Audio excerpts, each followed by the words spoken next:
Well, joined by my broadcast partner, Phoebe Winters. Phoebe, yesterday, a dominant win for the Big Train, a 13-0 victory over the Grays in Prince George's County, their first Mercy Rule win of the season. We had been saying earlier in the broadcast and really throughout the entire game how they had become really accustomed to falling behind early, then coming back late. 11 runs in the top of the fifth may not require some of that comeback magic. I mean, what was working so well yesterday for the Big Train? Now, we've seen a lot of changes throughout the lineup and throughout the fielding positions as well. I think they're starting to find that consistency that we've been talking about all summer long. You know, the new faces have started to filter through, but it seems like they found the crew that works for them. They found the order that works for them. They're really starting to become a lot more consistent. You're seeing much more consistent hitting. Everyone's kind of become accustomed to the summer ball. They've become accustomed to the turf field that we saw last night. We saw Jordan Crosland make very quick adjustments from the last time they played there with the sliding to bases. You saw him make those quick changes to be more successful there. So I think we're just seeing a lot more consistency, maybe more confidence from the team as well, because the hitting has improved significantly from the beginning of the summer. I think we're just seeing a lot more consistency and confidence with their plays. And not a single one of those hits yesterday was a home run. A lot of singles, doubles, stolen bases as well. A whole lot of small ball for the Big Train, paying off in a big way. Again, a 13-0 victory over the DC Grays. Now, they get themselves even at 10-10 with their record. They face a team that they faced the most times this season, if we include the exhibition game as well, the Southern Maryland Senators. They lost the first one 8-1 in the regular season, but they've taken the last two. Is there anyone in particular you're looking out for tonight to make a really big impact for the Big Train to hopefully push themselves above the 500 mark for the first time in a few games? Gotta say, Andrew Williamson. I mean, he was the Cal Ripken League Hitter of the Week last week. He's just been such a huge force for this Big Train squad. Luke Vaughn, not playing catcher tonight, but is going to be your designated hitter tonight. A new position for him. I'm excited to see how he performs in that position. He's been so dominant from the plate and from behind the plate, so I'm excited to see him take on that position, contribute to a lot of the success we saw last night. So I'm excited to see what he does today with the Senators. A couple of guys off to blazing hot starts this summer. Andrew Williamson leading the team in hits and RBIs. Luke Vaughn hits in 4 of his first 6 at-bats, although it will be Cole Constable taking the position behind the backstop with Vaughn DHing. And on the mound today for the Big Train will be Williamson's teammate at UCF, Joey Wimpelberg, for the first time this season. We've seen him in a few relief spots, but not on the hill to start. But it should be a really good one between two very competitive teams in the Senators and the Big Train. We're also going to have a very special guest in the second inning. Not going to spoil it yet. We're going to keep surprises to ourselves, but it should be a really good time here at Shirley Povich Field. Stay with us as we will be back here on Big Train Baseball Network.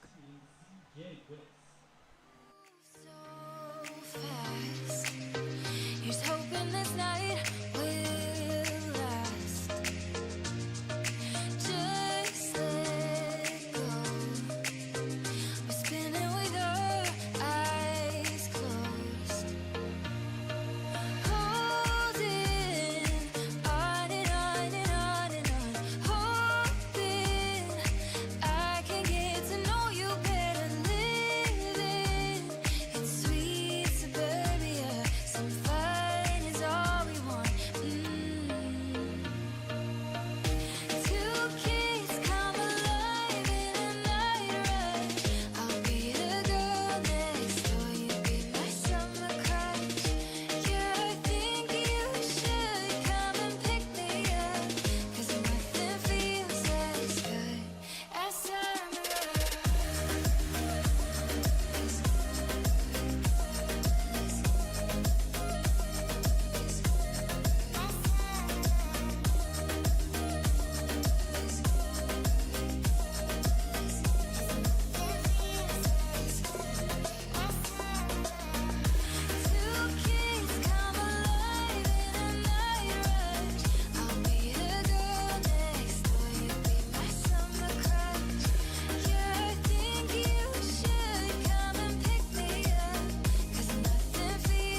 Welcome back to Big Train Baseball Network. We're set to kick this one off here from Shirley Povich Field as the 8-11 Senators, another road contest against the 10-10 Big Train. The Senators will be facing Joey Wimpelberg, who, as we alluded to a few minutes ago, will be making his first start of the season for the Big Train. We'd seen him in a few relief spots, but today he's getting the call to kick things off against Southern Maryland. An exciting night for Joey Wimpelberg, and when we've seen him come in relief, he's been very dominant for the mound, hoping to carry that dominance over to starting position. As we mentioned, Big Train's picked up the last 2 wins over the Senators. They currently lead 2-1 in the series, hoping to capitalize off of some of the success they saw last night to record their first Mercy Rule win over the DC Grays, hoping to get above 500 and also string together 2 wins. So it'll be Wimpelberg for the Big Train, and on the other side it'll be Wyatt Bunch for the Senators. And leading things off for Southern Maryland, it's going to be the center fielder Logan Tribble out of Wofford College in South Carolina.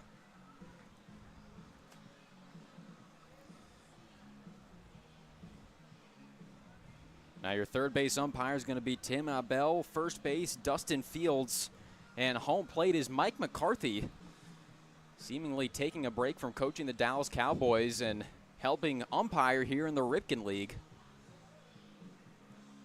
But as Tribble steps to the plate, that actually reminds me, I have a baseball card right next to me here in the booth. As both Tribble and Wimpelberg dig in, this is, and you can't see it right now, this is Cal Hubbard. Now, Cal Hubbard is the only man to ever be inducted into both the Baseball and Football Hall of Fame. As the first pitch from Wimpelberg's grounded to third, but foul. The count now 0-1. Hubbard was a star for the Green Bay Packers many, many decades ago. Then transitioned into umpiring, was a revered umpire in the MLB for many years.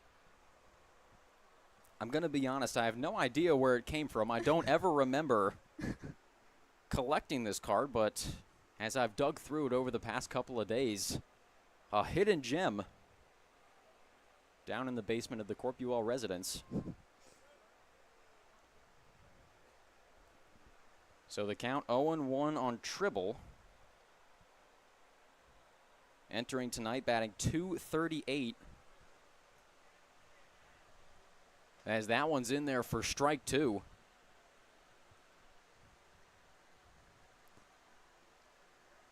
Now the last time these two teams saw each other was at Shirley Povich Field earlier this week. Big Train took the win 5-4. It was a very competitive contest with the Senators. 0-2 off speed in there for strike 3.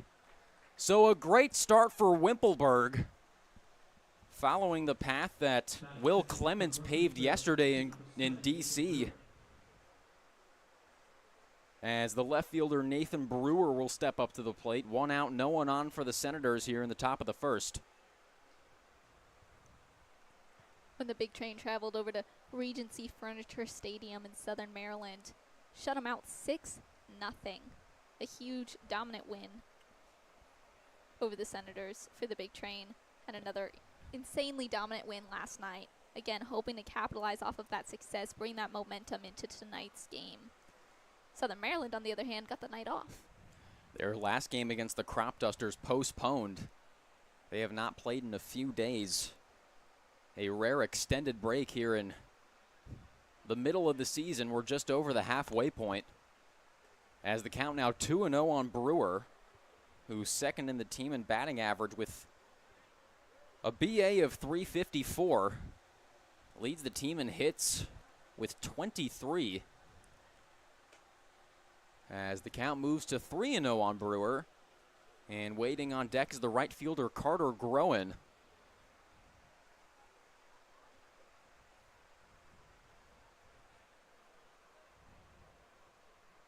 Here comes the 3-0 from Wimpelberg. That one in there for a strike. So Wimpelberg doing well to fight back against the hitter's count. He's a rising sophomore, attended Central Florida for his freshman season. And he's played club ball for the Scorpions for 6 years. That one fouled off by Brewer, so a good job by Wimpelberg to battle back and run this count full. For Scorpion for out number 2. That'll bring up the right fielder, the gargantuan Gale from Iona College, Carter Groen. So you mentioned the success Will Clemens had from the mound last night over at PG Community College. Got rid of them 1-2-3 during his first inning on the mound. Wimpelberg hoping to carry on that success. Looking in good shape to do so. As the first offering's in there for a strike.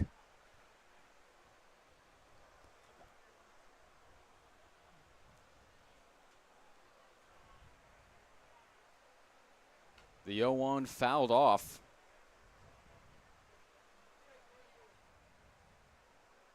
So a golden opportunity for the UCF product to complete an efficient first inning here. Here comes the 0-2 pitch. Low for ball 1.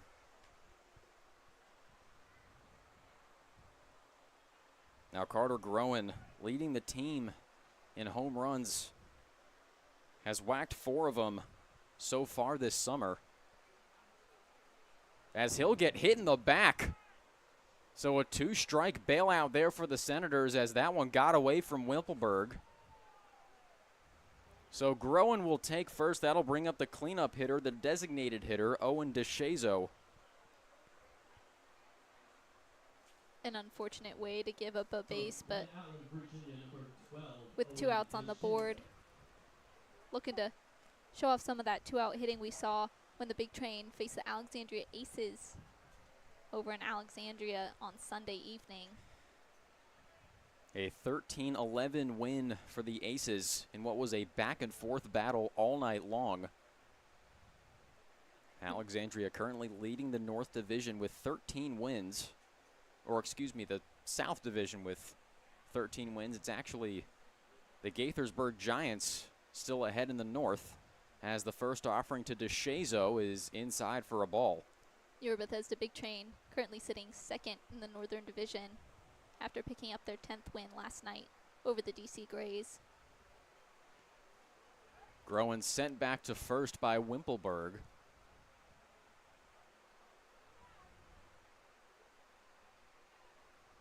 Pitchers for the DC Grays attempted an awful lot of pickoff attempts yesterday.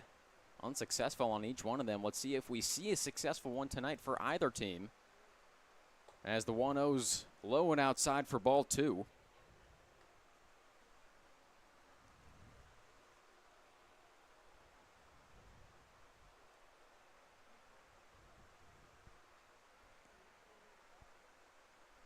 As we mentioned, Luke Vaughn taking the position of designated hitter for the Big Train tonight. Behind the plate, Cole Constable. As the count moves to 3-0 on DeShazo, with fellow Boston College Eagle Nate McHugh on deck. First base, you've got Emilio Gonzalez, Jordan Crosland on second, Keenan Bowman sticking around in that shortstop position. Landon Franklin's taking over third base. In left field, you have Christopher Diaz, Andrew Williamson in center, and Josh Skoronsky in right. So DeShazo will walk on 4 pitches, bringing up the catcher Nate McHugh, as Cole Constable will call for a quick mound visit. You know what's going on in the field behind you, not letting those mishaps ruin your focus or cause you to slip up. You got to stay focused on what's in front of you. Wimpelberg needs one more out to get out of this inning safely. And yesterday, Clements, when he was faced with multiple runners on base, made quick work of the next batter.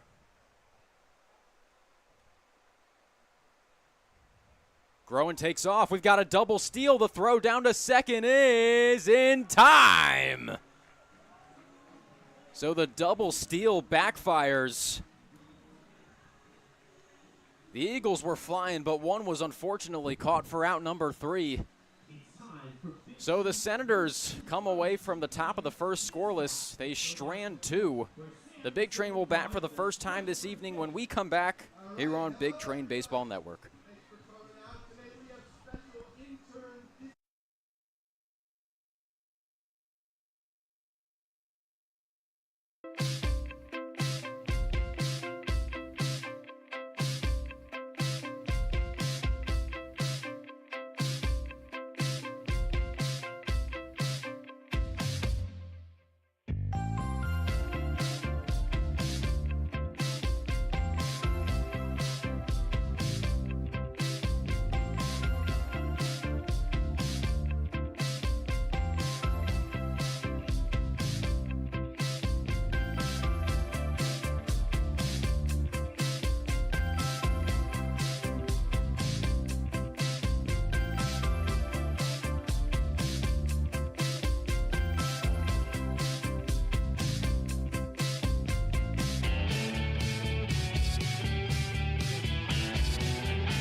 Welcome back to Shirley Povich Field here at Cabin John Regional Park.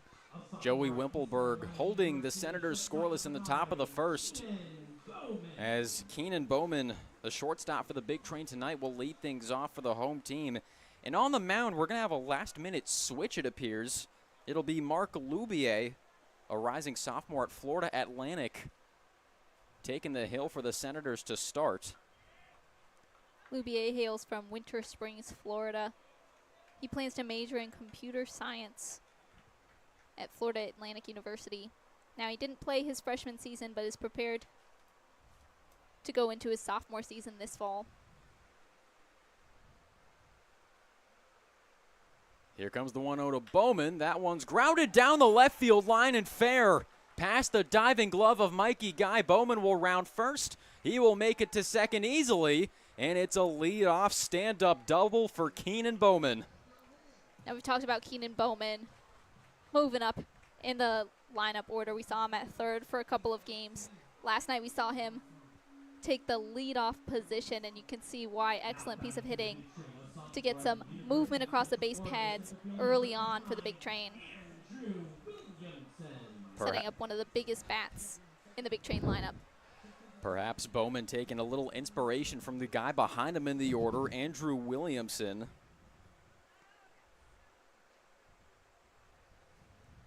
Yesterday, he won the race to 20 hits amongst Big Train batters, also leads the team in RBIs with 15. Here comes the first pitch. Williamson showed bunt but pulled back, as that off speed was high and outside for a ball.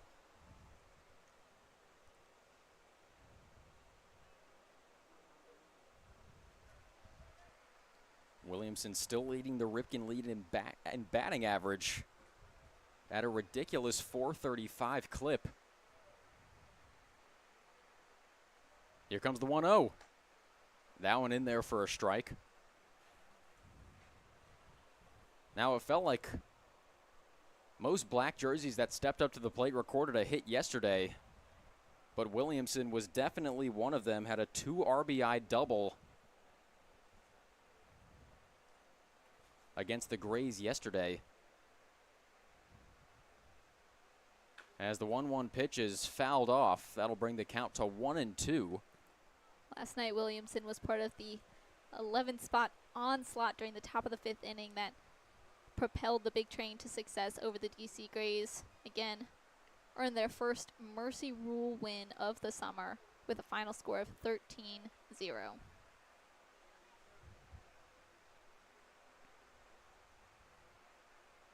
Here comes the 1-2. Outside for a ball.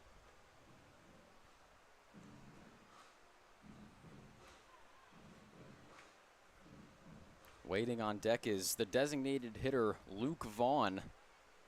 Again, 4 hits in his first 6 at-bats of the summer. A late addition from Alabama. Had a lot of success last night, recorded 3 base hits, was hit by a pitch once. So the count now full on Williamson. Has taken 2 pitches outside. Last night's 2 RBI double was hitting Williamson's happy place in the left center field gap.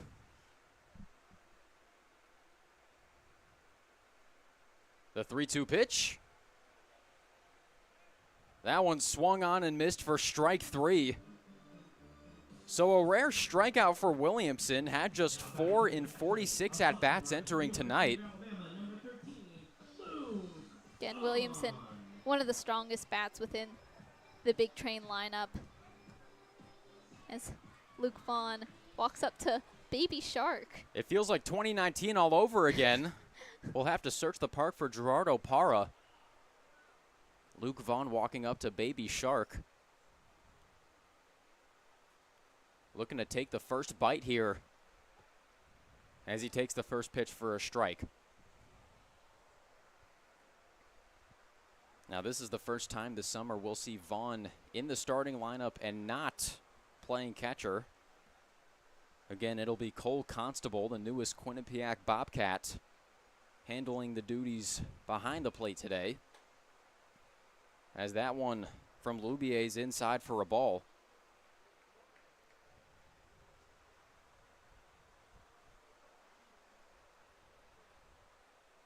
His swing radius, his reach behind the plate. It's been a very dominant force within the Big Train. Bowman Yancey on second. Here comes the 1-2. That's lined over the glove of Boris into left center field. Bowman around third will try for the plate. The throw will be cut off. And the Big Train strike first here in the bottom of the first, courtesy of an RBI single from Luke Vaughn. As that bat stays crimson hot. So again, we saw last night the Big Train first to take the lead with just a single run. Hoping this is a similar note of success that they saw last night. I think we mentioned manager Sal Colangelo has pulled out a lucky horseshoe recently. Brought the Big Train quite a bit of success last night. So Emilio Gonzalez will step up to the plate with the runner on first and 1 out. He'll take the first pitch outside for a ball. He's been on a tear as of late. RBIs in back-to-back games, which included a 6 RBI eruption in Alexandria a couple of games ago.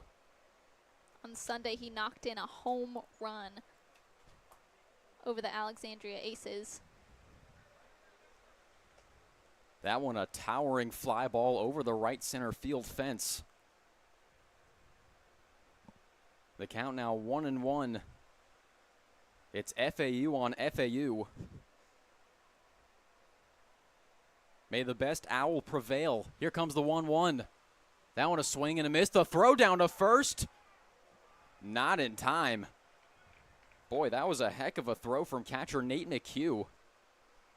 But Vaughn getting back to the bag just in time.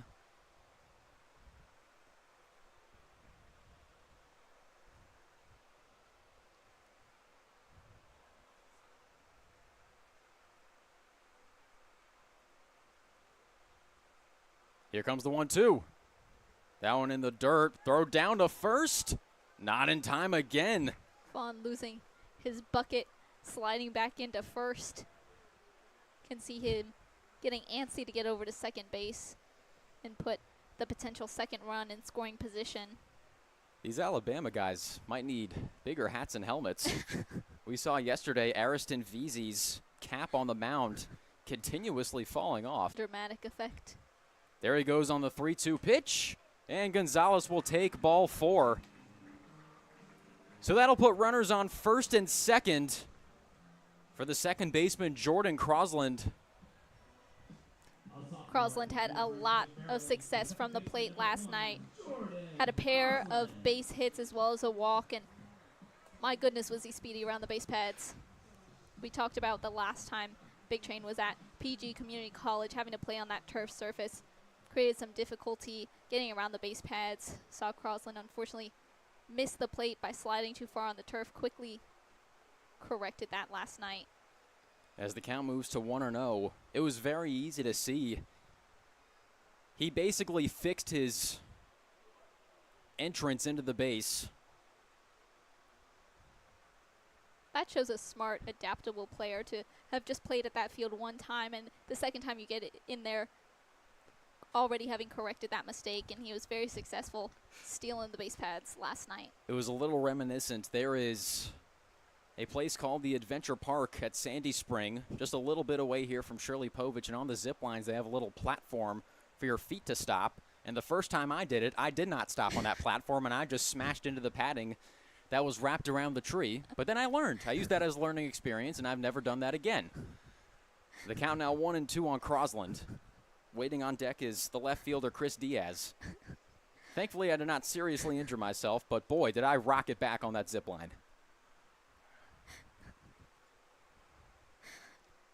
Oh my God. That's so sad. Oh, I was completely fine. It was really funny, so we can laugh. Loubier will step off the mound for a brief second. I'm surprised the person working at Adventure Park didn't give you more of a warning about the landing pad. No, it's pretty self-explanatory. That just went right over my head, or in that case, went right under my feet. As the 1-2 pitch is hit into left, it is caught by Brewer for out number 2. So that'll bring up the left fielder, Chris Diaz. Runner still on first and second with 2 gone here in the bottom of the first. The Big Train leading 1-0. Again, Big Train first to strike in this contest with the Southern Maryland Senators, hoping to cushion that lead a little bit further before the Senators take to the plate again in the top of the second inning.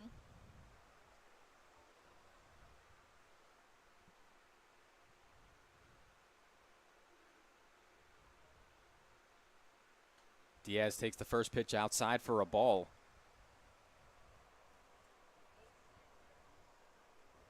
Diaz last night had a pair of base hits to contribute to that 11th spot in the top of the 5th inning, where the Big Train actually batted around. As the count now 1-1 on Diaz as he looked at that curveball for a strike.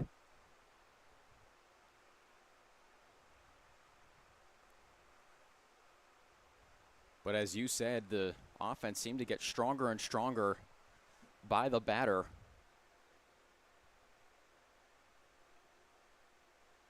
Here comes the 1-1. That one outside for ball 2.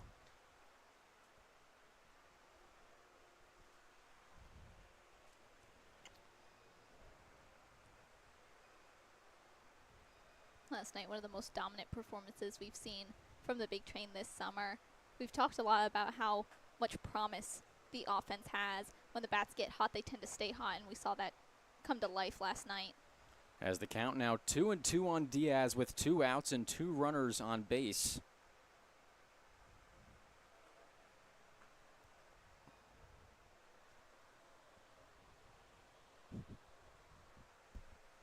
Waiting on deck is the right fielder, Josh Skoronsky. Did not get the start yesterday at PG Community College, but has been a semi-regular in the outfield. As the 2-2 pitch is looped down the third base line, and that'll drop foul out of the reach of Mikey Guy at third. We saw Skoronsky have the start on Sunday evening in right field when the Big Train took on the Alexandria Aces. got a couple of nice catches out from right field to contribute to the competitive nature of the Big Train's contest with the Aces.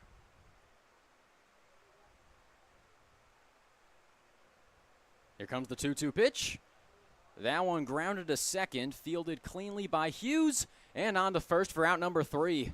But the Big Train draw first blood. They lead it 1-0. When we get back for the top of the second inning, we will have a very special guest on air, as we have been blessed with a gift from the baseball gods. Stay tuned here on Big Train Baseball Network. Fun is all we want. Two kids come alive in a night rush. I'll be the girl next door. You be my summer crush. Yeah, I think you should come and pick me up. 'Cause nothing feels as good as summer love.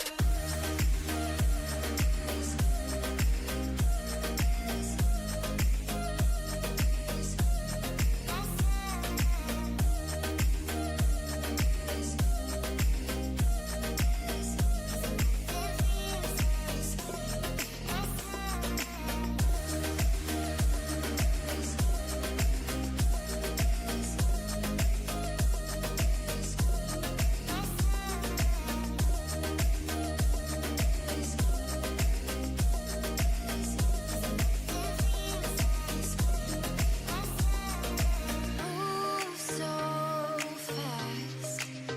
Here's hoping this night will last. Just let go. We're spinning with our eyes closed. Holding on and on and on and on. Hoping I can get to know you better. Living in sweet suburbia. Some fun is all we want. Two kids come alive in a night rush. I'll be the girl next door. You be my Welcome back to Shirley Povich Field here at Cabin John Regional Park. As we're set to start the top of the second inning, the Big Train taking a 1-0 lead courtesy of an RBI single from Luke Vaughn. And we are blessed to have not just one of the titans of sports journalism, but of the game of baseball, a Hall of Famer, one of the best to ever put pen to paper. It is the great Tim Kirchin. Tim, how are you? I am great. Thanks for having me. Again, you guys know my history. I grew up on this field. When I wasn't playing here, I was watching the older guys play here, learned so much about the game. I spent most of my childhood right here. Again, very appreciative to have you. We want to rack your brain a good bit because, I mean, I'm not sure there are many walking baseball encyclopedias of your caliber, especially around here. So I guess be prepared for that over these next couple of half innings as the count now 1-2. Wimpelberg getting ahead once again here on the third baseman, Mikey Guy. Or excuse me, that'll be the catcher, Nate McHugh. Guy on deck. Count now moves to 2-2 on Nate McHugh. That's right, McHugh's. What was supposed to be his first at-bat was rudely interrupted by the Big Train fielding squad, recording the third and final out. The 2-2 pitch lined into left field for a base hit.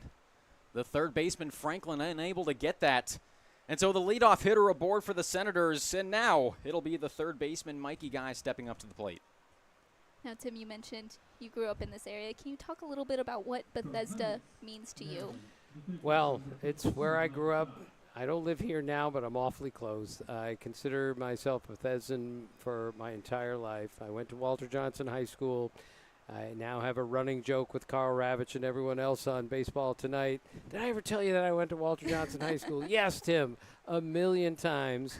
I have sweatshirts, I have T-shirts, and I just think it's really, really cool that I made a career out of baseball, and I went to a school named after the greatest pitcher of all time, and it's amazing. I travel all over the country talking to people, and I tell them I went to Walter Johnson High School, and they don't even know what I'm talking about. I have to explain. It's a real high school named after a real pitcher. And how fitting is it that you come here on a night where the Big Train are playing a team that share the same name of the franchise that eluded you not once, but twice in your childhood? Yes.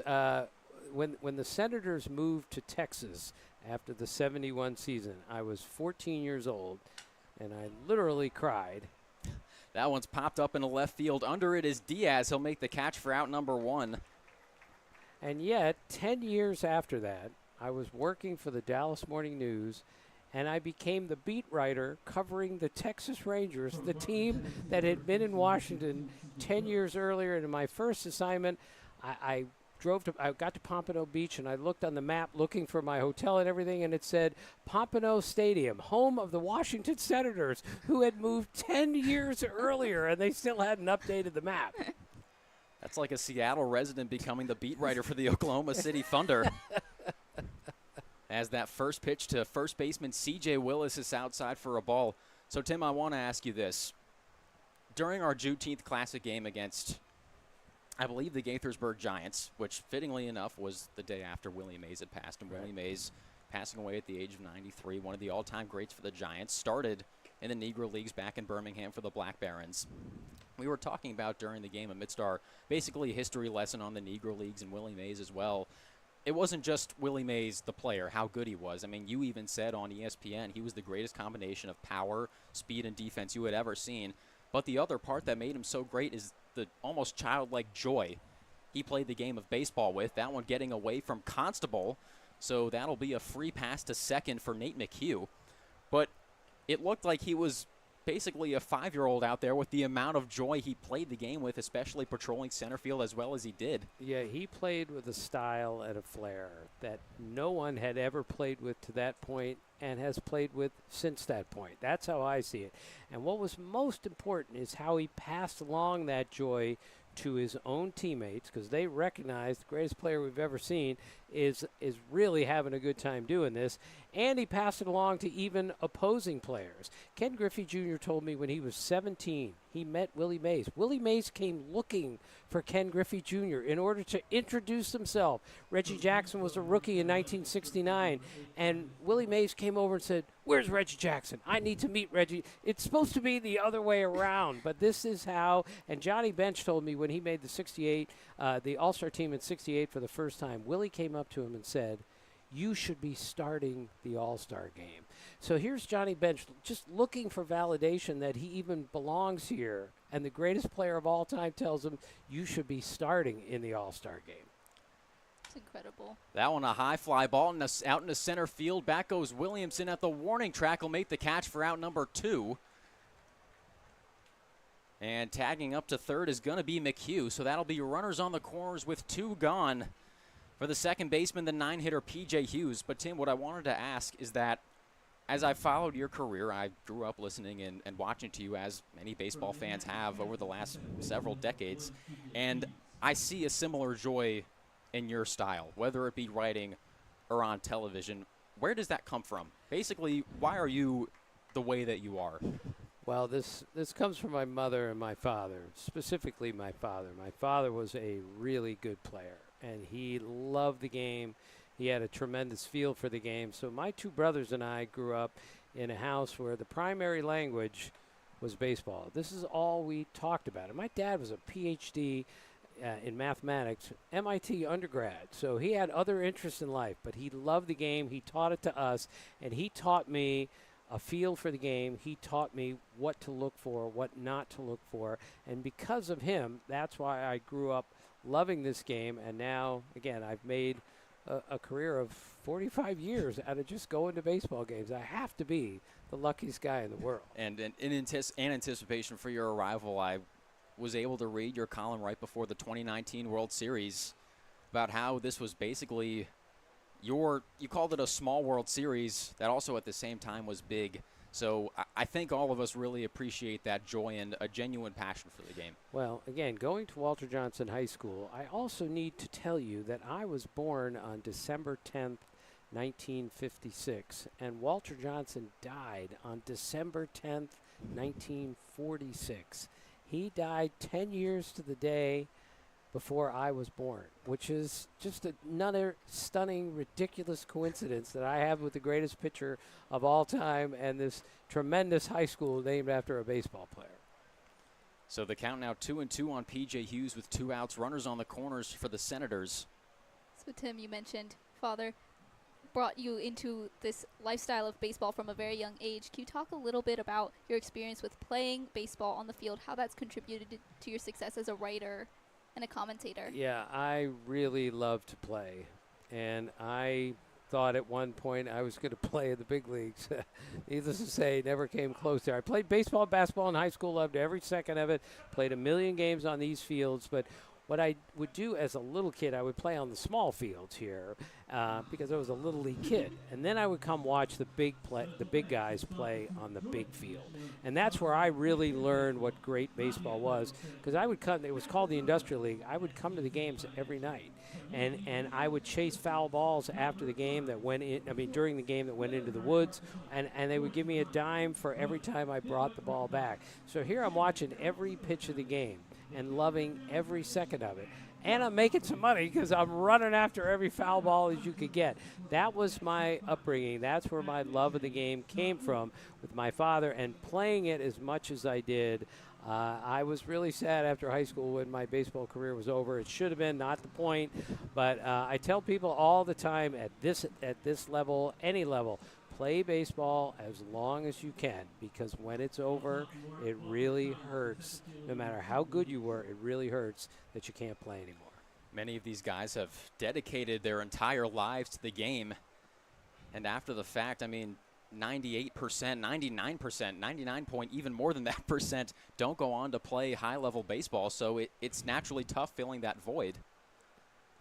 I told these guys on both teams before the game that they also have to remember they are better than 99% of the people that have ever tried to play this game. I tell every collegiate kid, you know how good you have to be to play college baseball? Do you know how good you have to be to play in this league? We lose track of that because we don't have enough context on what things are. But trust me, to get this far in your baseball career, it's pretty darn good. So the count now 1-0 on Logan Tribble with the bases loaded. Make it 2-0 as that one was in the dirt. Now, following up on this lifelong passion of baseball, I wanted to ask you about your collection of the box score clippings.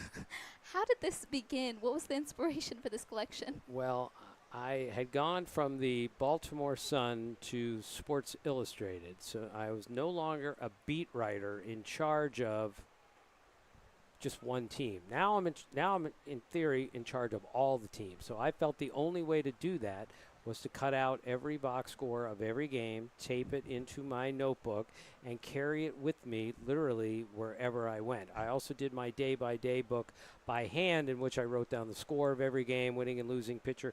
The whole thing took me about an hour every day to do it, sometimes more.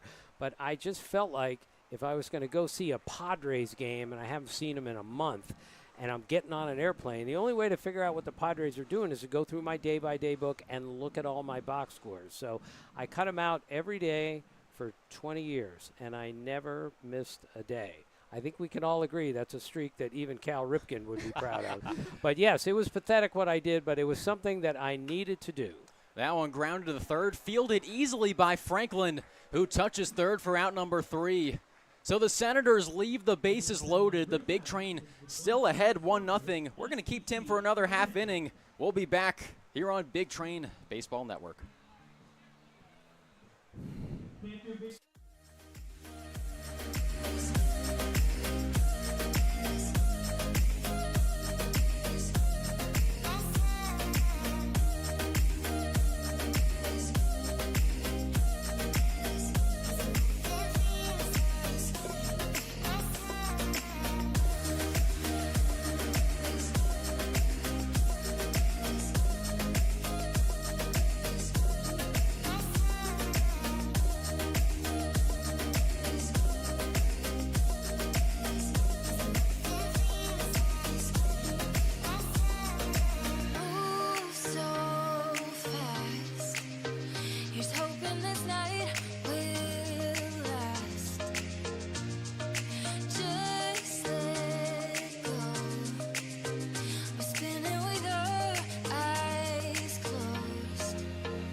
Welcome back to Shirley Povich Field here at Cabin John Regional Park. The bottom of the order due up for the big train as they still lead 1-0 heading into the bottom of the second.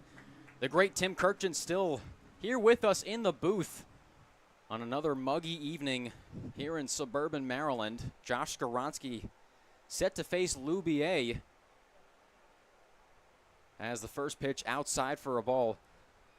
So, Tim, I would be remiss if I didn't ask you this. You've obviously been in the industry for a long time. You have come across a lot of the greats, the titans in our industry, if you will. Who are some of your favorites, the ones that you think have done it best, whether it be writers, broadcasters, people on TV, etc.? Well, there's so many. Peter Gammons is the greatest baseball writer of all time. And when I first started covering late 70s, early 80s, I met him, and he was so gracious with his time and his information. He taught all of us how to be a baseball writer, how to write running, how to write a Sunday column, how to do his daily notes, and most important, how to cover the game with love and with passion and with toughness at the same time. So,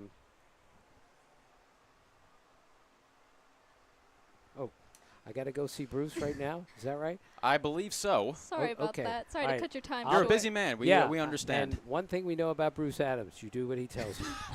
Thank you so much for joining us. So a big thanks to Tim Kirkjian for joining us in the booth.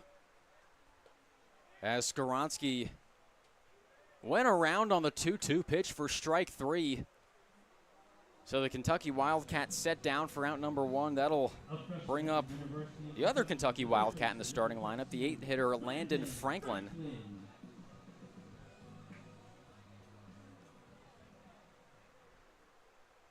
I'm not sure a full book could replicate what Tim Kirkjian just dropped on us over the past about 15, 20 minutes. And just an incredible legend within the sports writing and commentating industry. We're so thankful he was able to join us here in the booth today, and that he was able to speak with us before the game about things he's learned, his love for baseball. Truly such a great figure and just so kind to join us here in the booth today. As the 1-0's popped into foul territory and out of play. And whether it's a journalist, a teacher, a historian, whatever field of work someone is in, it makes it exponentially better to listen to them talk when they genuinely care about the subject. And Tim Kirkjian exemplifies that to a T. Count now 1-2 on Franklin. Just hearing about how this has been a lifelong passion for him. He mentioned at first he saw himself going into the big leagues, and life doesn't always work out how you planned, but he's really found his passion with writing and commentating. He's had such a fruitful career. The 1-2 hits Franklin, so another two-strike HBP. This time it'll be the big train being the beneficiaries. So with a runner on first and one out, Cole Constable will step up to the plate. Again, shedding his turtle shell for some Bobcat fur, as he recently announced his transfer to Quinnipiac from Maryland. We're going to have a quick mound visit between Loubier and Nate McHugh. So the big train able to hold them scoreless during the top of the second inning, maintaining that one-run lead. Now have another runner on the base pads, hoping to, again, cushion this lead even further, make things really difficult for the Senators. We saw them do that to an extensive amount last night with the DC Grays, made things extra difficult for them over at PG Community College. I'm sure Prince George would have not been very happy about that performance from the DC Grays, as Constable will step up to the plate with a runner on first.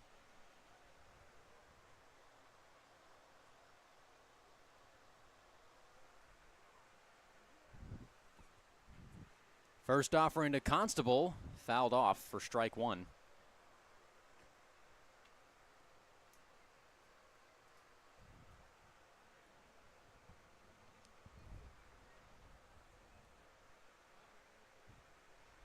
So again, Cole Constable, the catcher for tonight. Luke Vaughn taking the position of designated hitter. We've seen Vaughn behind the plate during the previous 2 games the Big Train has played.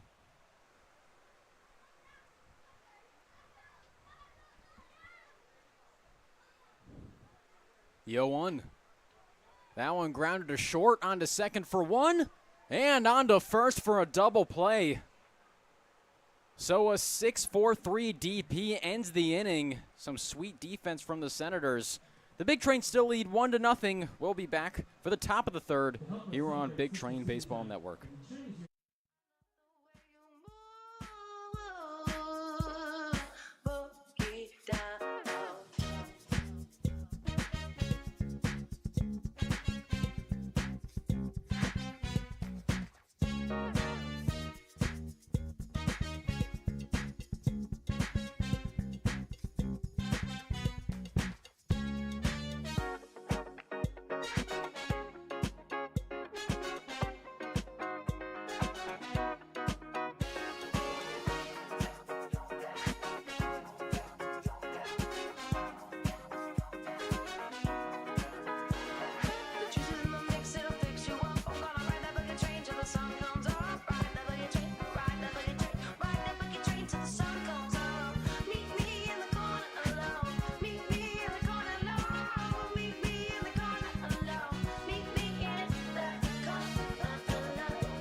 Welcome back to Big Train Baseball Network.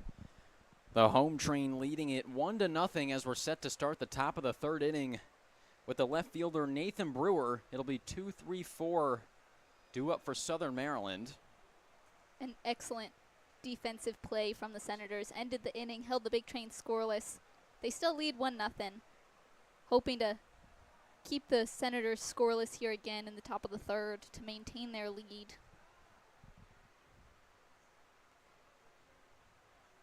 The first pitch to Brewer is high and outside for a ball. Joey Wimpelberg still on the mound for the Big Train. We've seen him get himself out of a couple of jams so far this evening. That one's lined into left center field for a base hit. So the MTSU Blue Raider pillaging his way to first. The leadoff batter aboard for the Senators. That'll bring up the right fielder Carter Groen, who was hit by a pitch in his last at-bat.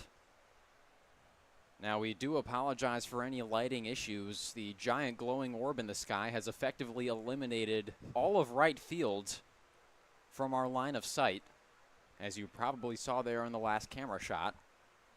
We should be good in about 20 to 30 minutes, though, as there's a big swing and a miss from Groen for strike 1.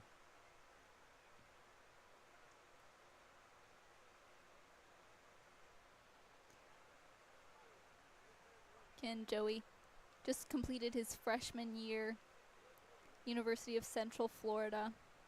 One of the most well-attended public universities in the United States. As the count now goes to 0-2 on Carter Groen. Making his first start with the Big Train here tonight, a huge opportunity for a young player like Joey. And he's been doing phenomenally from the mound so far. That one's grounded foul. So Groen will stay alive. As we mentioned, held them scoreless for the first 2 innings and has gotten himself out of a couple of jams, leaving Senators players stranded across the base pads.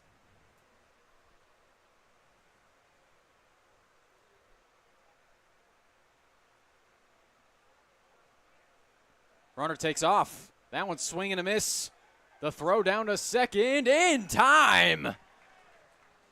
So it's a strikeout, throw-out, double play for the big train. Groen going down swinging, and Nathan Brewer getting thrown out at second by Cole Constable. A great pounce by the Bobcat, as there are now 2 outs for the designated hitter Owen DeShazo. I was going to say an excellent play from catcher Cole Constable. Got it down to second so quickly. Runner was still steps away from the base pad.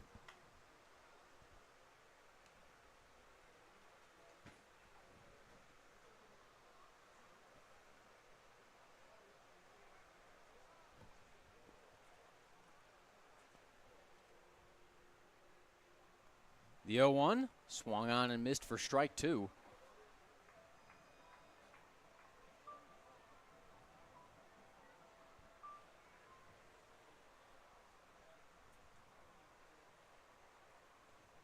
The 0-2 swung on and missed for strike 3. So DeShazo goes. Eyes closed, holding on and on and on and on, hoping I can get to know you better, living in sweet suburbia. Some fun is all we want. Two kids come alive in a night rush. I'll be the girl next door. You be my summer crush. Yeah, I think you should come and pick me up, 'cause nothing feels as good as summer.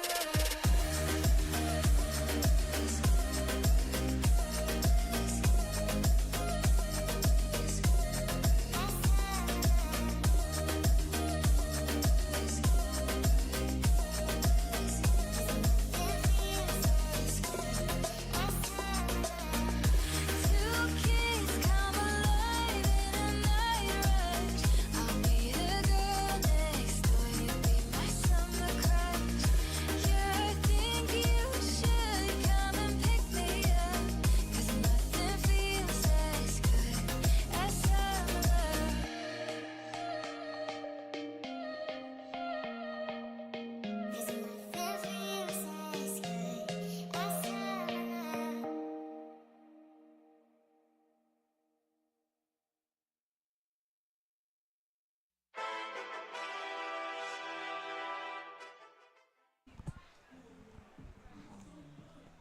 Welcome back to Big Train Baseball Network. Bethesda maintaining a 1-0 lead as the top of the lineup is due up for the Big Train. Keenan Bowman stepping up to the plate to start the bottom of the third. Now, the last time these two teams met at Shirley Povich Field, we watched the Senators take an early lead. Big Train ultimately putting up a 5 spot in the bottom of the 7th inning to take away the victory. Tides have certainly shifted here. This game here resembling more of their 6-0 shutout win over at Regency Furniture Stadium, as they've held them scoreless for the previous 3 innings. So the count 2-0 on Bowman, who led the game off with a stand-up double.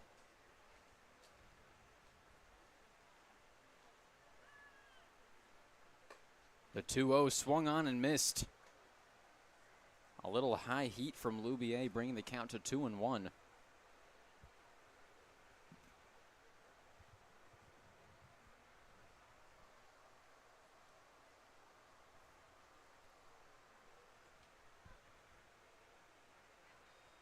Here comes the pitch. And off speed just inside for ball 3. Waiting on deck is the center fielder Andrew Williamson, who struck out in his last at-bat. We mentioned very uncharacteristic for the strong bat of Williamson. as Bowman will take that pitch inside for ball 4. So he'll take his base for the second consecutive at-bat. Bringing up Williamson, who has done very little other than produce for the Big Train thus far. I believe on previous broadcasts we've referred to him as the king of the doubles, getting double after double in previous games. Been a very productive hitter for the Big Train squad.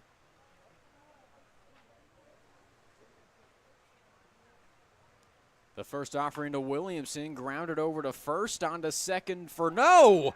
That one's under the glove of Boris. Bowman will take third. A chance for 2. Turns into 2. Not outs, but runners on base for the Big Train. A routine double play. An unfortunate mishap that has created a lot of success for the Big Train now, with runners on the corners and another huge bat coming to the plate. Luke Vaughn stepping up to the dish. Runners on the corners, no outs. Bethesda still leading 1-0.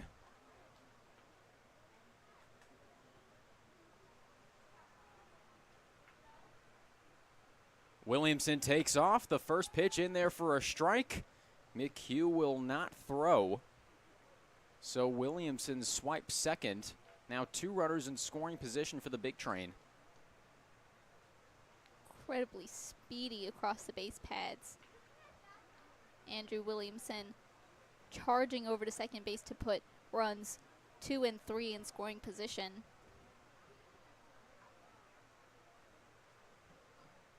Here comes the 0-1.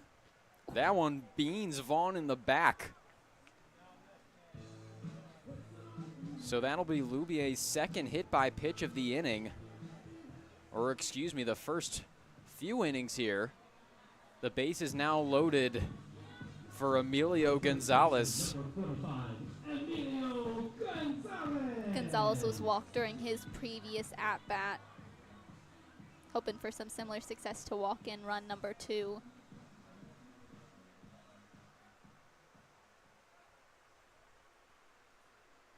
So Gonzalez won the first clash of the Owls. Another one here would send in at least 1 run, as the first pitch from Loubier outside for a ball.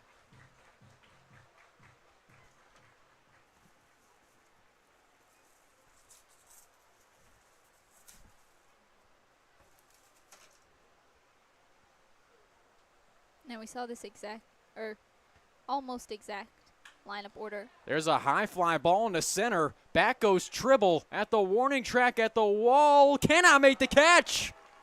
Bowman will come in to score. Williamson flying around third. There will be no throw. It's a 2 RBI single for Emilio Gonzalez. One of the longest singles you will ever see. The Big Train now lead 3-0.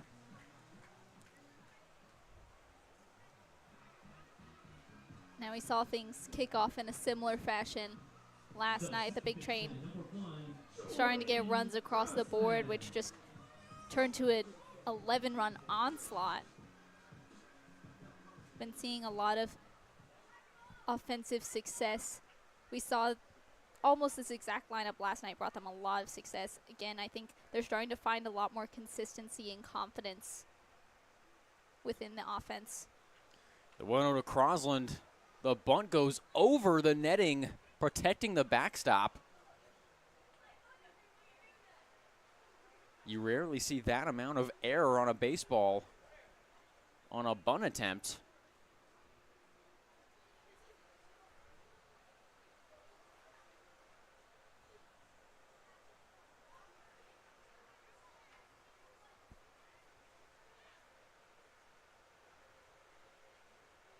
Here comes the pitch. That one skied out into shallow right center field. And under it is Tribble, who will make the catch. Gonzalez and Vaughn will stay at first and second respectively. So that'll bring up Chris Diaz with 2 runners on and 1 out. Diaz got a hit off during his previous at-bat, but was caught in the field for out number 3.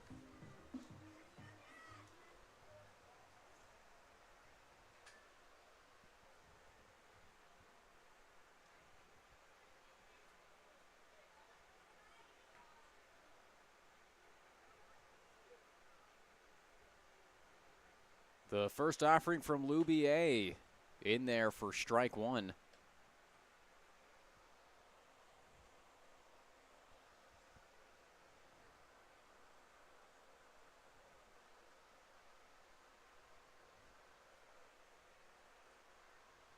Again, with only 1 out on the board, Big Train hoping to move the players off the base pads to cushion their lead even further. And we are going to get a pitch clock violation. So that'll bring the count to 1-1. Again, there is a pitch clock within the Cal Ripken League. It's not visible on the field. It is up to the umpire's discretion. As the 1-1 off speed outside for ball 2. We saw in the Rockies game a few days ago the game actually end on a pitch clock violation. I wonder what the odds on that happening here in the Ripken League would be. The 2-1 pitch hit high and deep out into left center field, ranging over is Tribble. It's going to be Brewer making the catch for out number 2. So Diaz retired for the second time tonight. That'll bring up the right fielder Josh Skoronsky. Skoronsky was struck out during his previous at-bat tonight, hoping to make a comeback here with runners on first and second. Already a 3-0 lead. Hoping to cushion it further. Again, give the Senators a lot of work to do when they take the plate in the top of the 4th.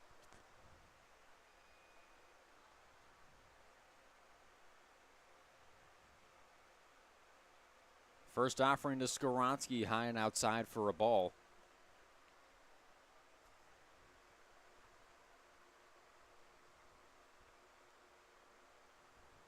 Now Skoronsky hitting .226 so far this summer, has a homer and 10 RBIs. The 1-0. That one hit in the left center field gap. Will that drop? Yes! Here comes one run around to score. Gonzalez being waved around third. There will be no throw. It's a 2 RBI double for Josh Skoronsky. So we mentioned Skoronsky struck out at the plate during his first at-bat tonight, was hoping to avenge himself, and what a way to avenge yourself. Getting a double to bring in 2 more runs for the Big Train, who now lead 5-0. Excellent piece of hitting from Josh Skoronsky, hitting that sweet spot in left center field. He's now up to 12 RBIs on the summer. As we're going to have a mound visit here with Lubier. The Kentucky Wildcat pouncing on that pitch. Putting on his best Andrew Williamson impression, sending that one into the left center field gap. Both Tribble and Brewer got a pretty good jump on that ball, but it landed right in between them.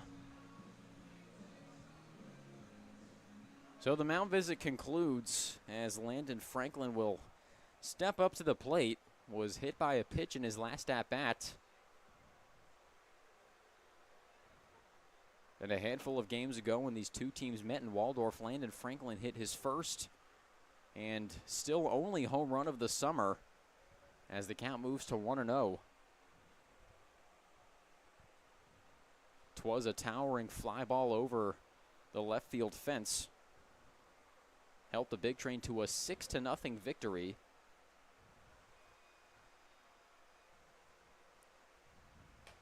The 1-0 is upstairs for a ball.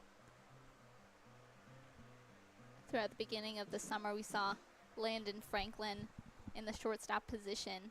Night after night has now adopted the third baseman position with the addition of Keenan Bowman to the Big Train lineup. The 2-0 is popped high into shallow left field. Calling off guy is Boris, who makes the catch for out number 3. But not before the big train put up a 4-piece with a side of fries and a drink. They now lead 5-0. We'll be back for the top of the 4th here on Big Train Baseball Network.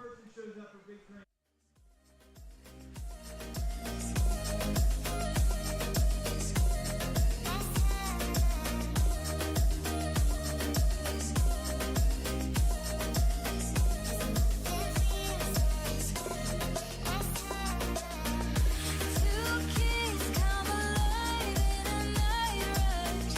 I'll be the girl next door. You'll be my summer crush. Yeah, I think you should come and pick me up. 'Cause nothing feels as good as summer.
Welcome back to Shirley Povich Field here at Cabin John Regional Park.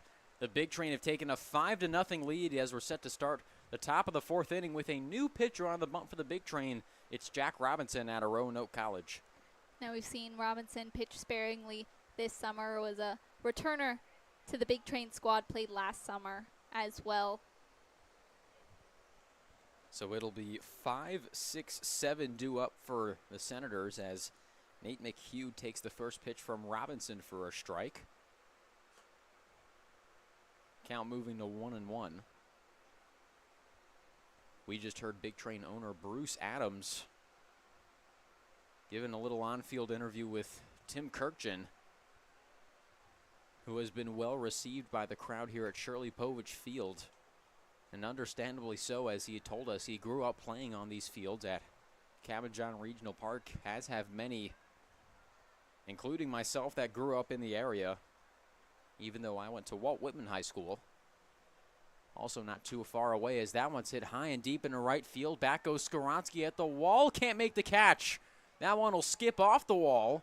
McHugh blazing in the second, and it's a leadoff double for the Senators. The Boston College Eagle flying for extra bases, trying to respond after the Big Train put up a 4 spot in the bottom of the 3rd. as he sets up the third baseman Mikey Guy up nicely. Again, the Big Train have given themselves a pretty cushy lead here as we move through the top of the fourth inning. Hoping to protect that. Starting pitcher Joey Wimpelberg held them scoreless for the first 3 innings. Robinson hoping to capitalize off of that success from the mound and keep that trend going. Again, when we saw these two teams meet at Regency Furniture Stadium, shut them out 6-0. That was the first shutout of the season for the Big Train. They recorded their second yesterday against the Grays. The count 1-1 on Guy.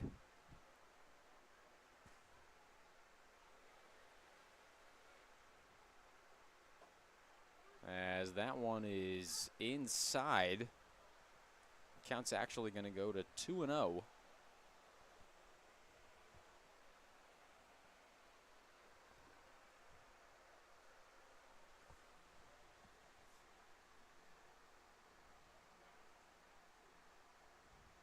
That off speed in there for strike one. So the sun is set behind the trees in right field here at Shirley Povich Field. Once again, for much of the afternoon, it was muggier than a pottery shop. As the 2-1 pitch fouled off, Robinson battling back to make the count even. Again, we started to move out of that heat wave that was in the DMV area that brought the temperatures into the mid to high 90s. Right now we're sitting at a cooler 82 degrees at the moment. But as you said, still very hot and muggy. The count still 2-2 on Guy. Waiting on deck is the first baseman, C.J. Willis.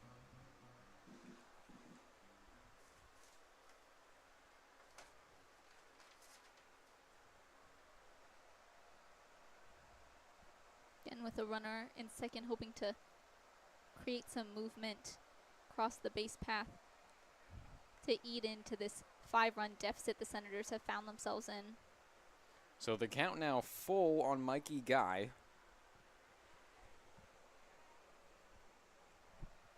Looking to reach base for the second consecutive time tonight. The 3-2 pitch. Grounded through the hole, base hit. That one under the glove of Bowman. The throw to the plate by Diaz is in time. Constable dropped it. Still haven't received the ruling from the umpire. Looks like he'll discuss with manager Sal Colangelo and the other umpires. And we're going to have a discussion. Mike McCarthy calling over Dustin Fields and Tim Abell to have a discussion about this one. The throw from Diaz beat the runner by a country mile, but it looked like, at least from one view, that Constable let go of the ball amidst the collision. That was Nate McHugh flying around third and barreling into Constable.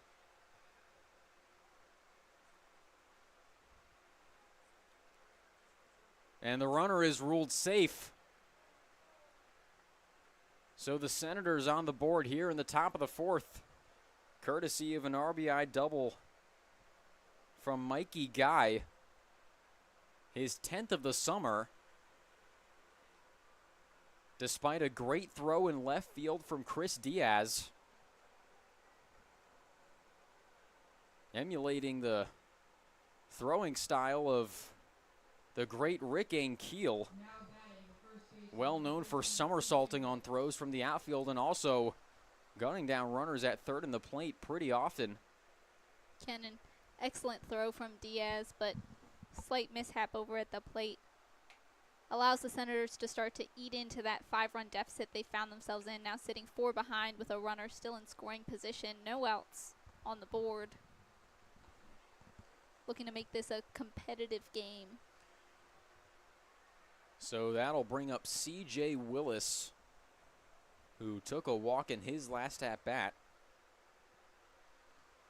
Willis, Tennessee made, hails from Bartlett, Tennessee, currently plays his college ball at Memphis, where he's set to be a sophomore. Actually redshirted his freshman season, made just 6 plate appearances, although his 1 hit did record an RBI. Looking to do the same with a runner on second. Still no outs here in the top of the 4th. The first offering from Robinson's outside for a ball.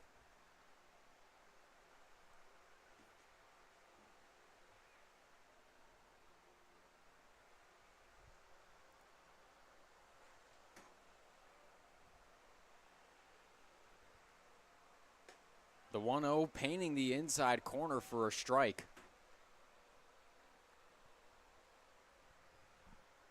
Again, thanks to a 4 spot in the bottom of the 3rd, Big Train offense has given them a pretty cushy lead. The 1-1. That one looked like it might have been fouled off. Constable looked to be in a little bit of pain after that one. We'll try and walk this one off.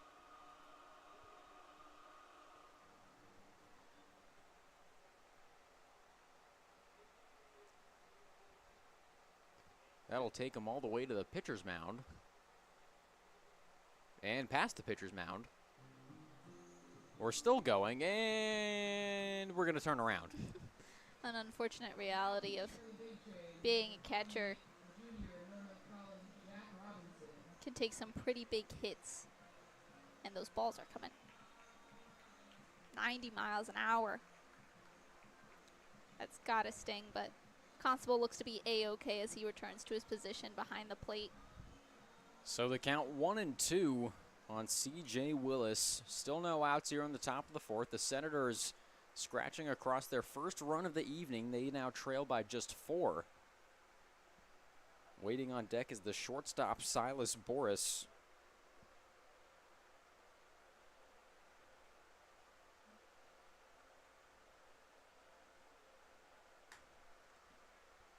As that one is outside.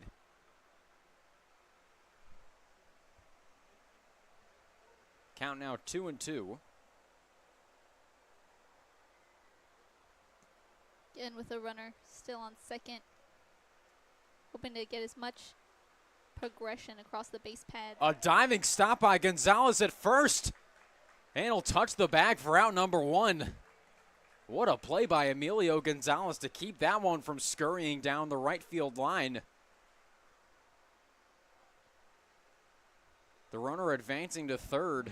Now 1 out here in the top of the 4th. Silas Boris stepping up to the plate. Struck out in his first at-bat. Has struggled a bit so far this summer, batting just .208 entering tonight. Looking for a potential 7th RBI on the season. As he'll take the first pitch inside for a ball. Now, we've seen plenty of web gems from the Big Train this season, but most of them happening in the outfield.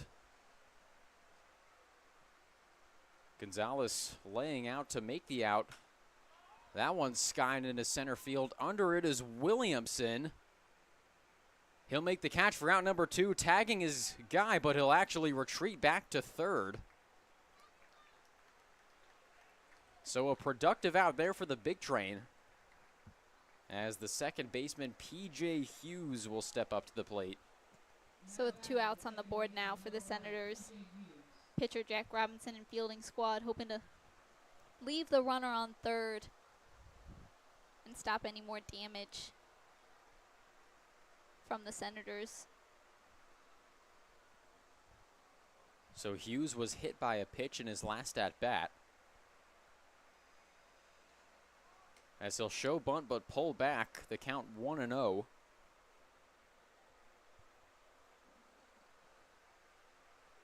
As we see our sideline reporter Kaylee Tallman down in the concourse giving a little mid-game update. She'll be joining us in the booth in just a few innings, as that one over the head of Hughes, looking to avoid his second hit by pitch of the night. The count moves to 2-0. You can catch our lovely sideline reporter Kaylee Tallman's mid-game updates on the Big Train's Instagram page. Follow at Go Big Train. As the 2-0 pitch is in there for a strike.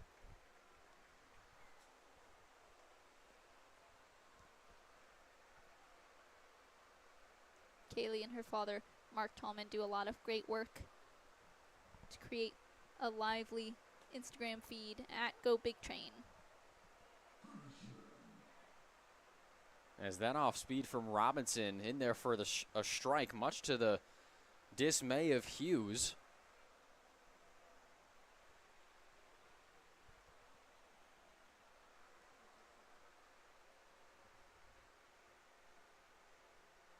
The 2-2 to Hughes. In there for strike 3. So Robinson retires Hughes looking. But the Senators on the board. They still trail 5-1. We'll be back for the bottom of the fourth here on Big Train Baseball Network.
The juice is in the mix, it'll fix you up. I'm gonna ride the buggy train till the sun comes up. Ride the buggy train, ride the buggy train, ride the buggy train till the sun comes up. Meet me in the corner alone.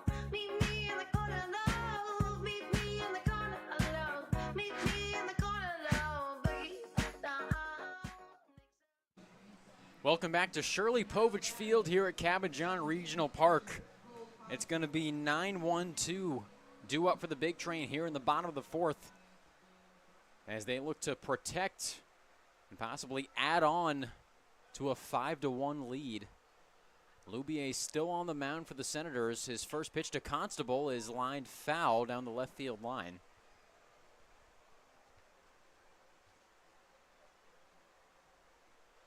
Constable was struck out during his first at-bat, hoping to avenge himself here and potentially tack on a couple more to the Big Train's already pretty cushioned lead. The Senators fought back to prevent a second shutout win from the Big Train. The 0-1 pitch inside for a ball. They're able to scratch one across during the top of the fourth inning to bring the score to 5-1. Now Constable hitting just .214 so far this season, but has done a pretty good job of getting on base.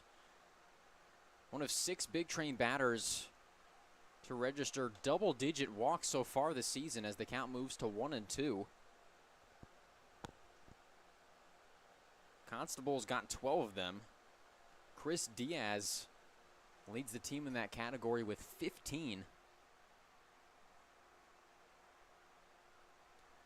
As the 1-2 pitch is lined into right field for a base hit. So that'll be Constable's 7th hit of the summer. That one just evading the glove of Hughes at second. And that'll bring up the shortstop, Keenan Bowman. Took a walk in his last at-bat, led off tonight with a stand-up double. Excellent piece of hitting from catcher Cole Constable to set up the top of the order for the Big Train.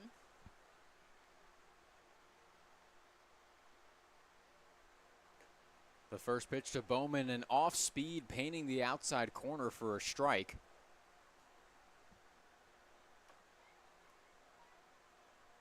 Now Bowman batting a rock-solid .346 and 26 at-bats entering tonight. As the 0-1's fouled off, that'll bring the count to 0-2. Has 2 homers, both of which he hit in the same game. Would not be surprised at all if that total increases by at least a couple by the end of the summer. As the 0-2 pitch is grounded to short, fielded by Boris, fires it over to first. And they got him for out number 1. So a sweet play by Boris at short to retire Bowman. That'll bring up the center fielder, Andrew Williamson, as we'll have a mound visit here, and it looks like we're going to have a pitching change for the Senators. Loubier's night seems to be done. So we're going to take a quick commercial break here on Big Train Baseball Network. We will be back shortly.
Wait for me. Keep watching you when you leave. Something new. Keep hoping you feel this too. Holding on and on and on and on. Hoping I can get to know you better. Living in sweet suburbia. Welcome back to Big Train Baseball Network.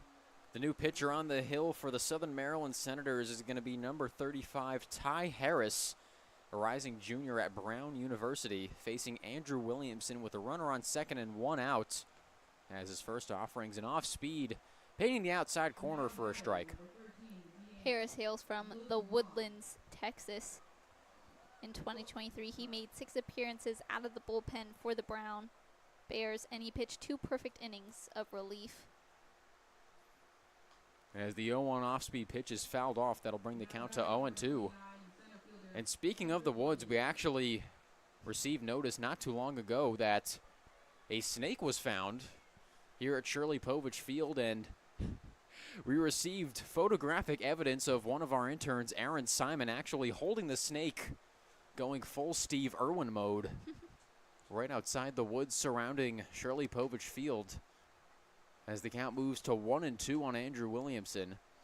Now, heights will always be my number 1 fear, far and away, but Snakes have to take a silver medal for me. And I probably shouldn't have said that because now at least one of you is going to concoct some sort of folly or prank to get me scared of a fake snake. So I guess I'll be on the lookout the rest of the summer.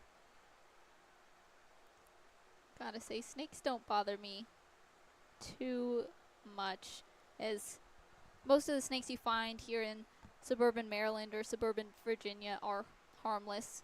See the harmless little garter snakes going through the yard. I believe the snake caught by intern Aaron Simon was also harmless, but was removed from the field and brought back to his home in the woods. So the count now full on Williamson with the DH Luke Vaughn waiting on deck. Constable with the 6th run in scoring position at second base. The full count pitch outside for ball 4. So Williamson will take his base. That'll put runners on first and second for Luke Vaughn, who's reached base in his first 2 at-bats. The first time around was an RBI single. His last at-bat, he was hit by a pitch.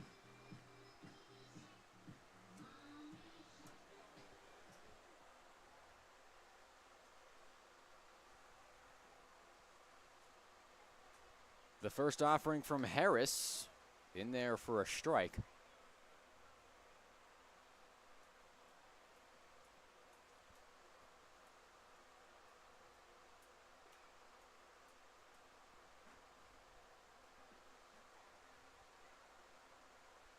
Here comes the 0-1.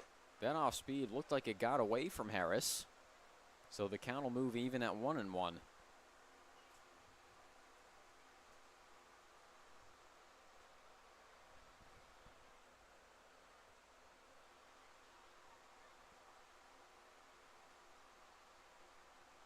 Again, Luke Vaughn has been a dominant force from at the plate as well as behind the plate in the catching role. That one popped into foul territory down the first base line, and it's out of the reach of C.J. Willis. So the count will move to 1-2 on Vaughn.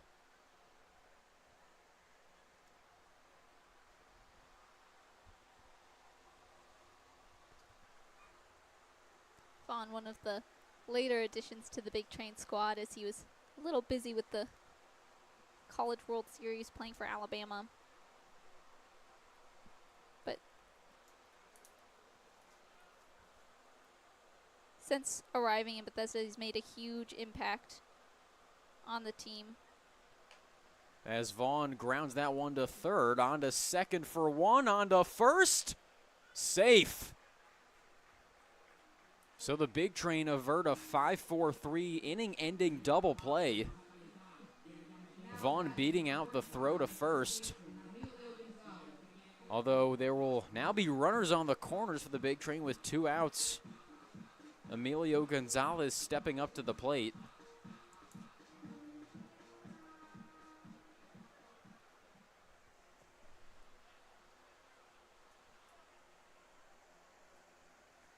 He's also reached base in his first 2 at-bats,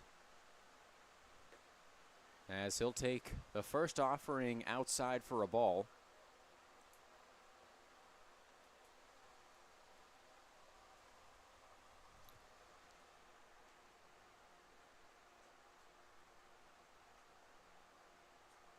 The 1-0 outside for ball 2.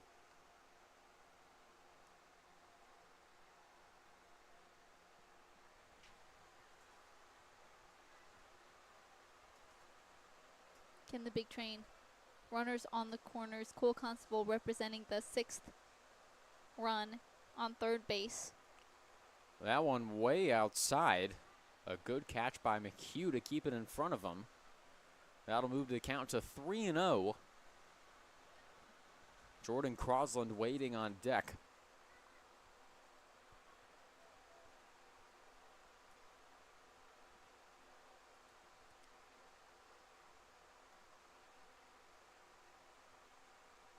The 3-0. That one in there for strike 1. Gonzalez thought that was ball 4. Tossed his bat away and everything, was prepared to walk on out to first. Will have to stay at the plate to face the 3-1 count.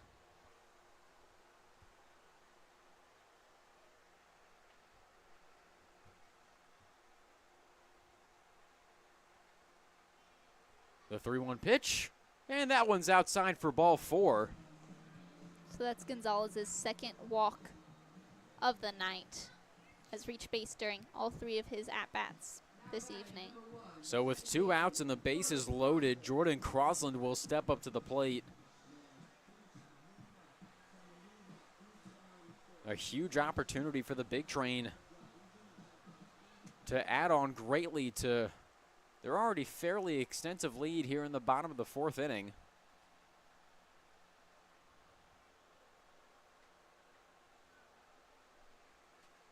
The first pitch to Crosland, an off-speed inside for ball 1. Now Crosland has a chance to not only tie but take the lead for RBIs amongst Big Train players, just 1 behind the team lead. As there's number 15 for Crosland. Not in the fashion he probably expected, but the Big Train will certainly take it, as that'll bring in Constable from third. So Crosland will take his base. That'll bring up Chris Diaz.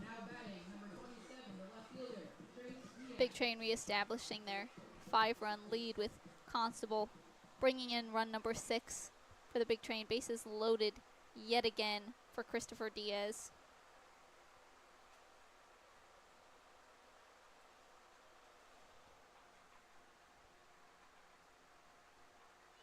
The first offering tails outside for ball 1.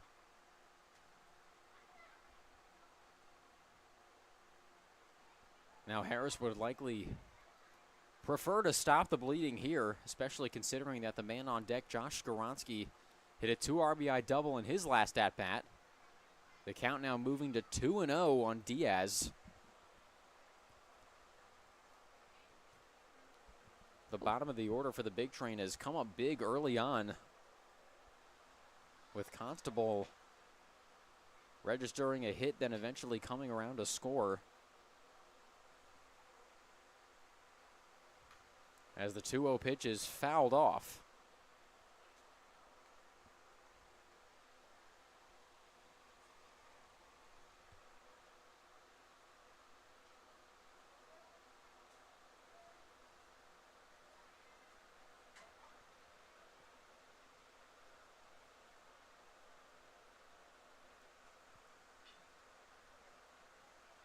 Here comes the 2-1.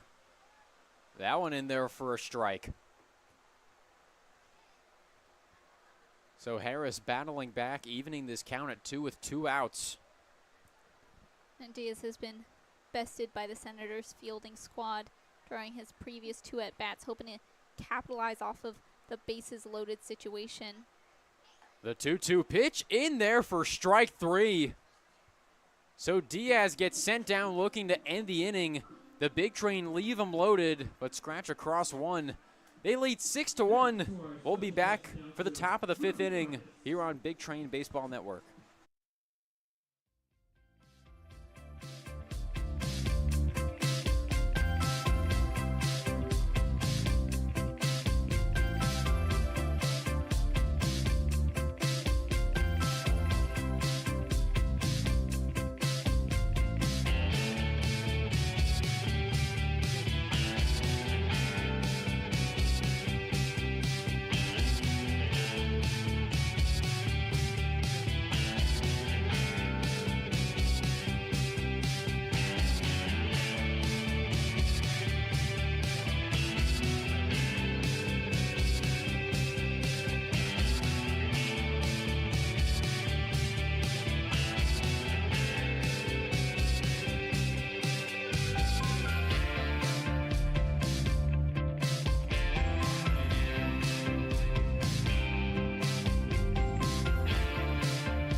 Welcome back to Shirley Povich Field here at Cabin John Regional Park.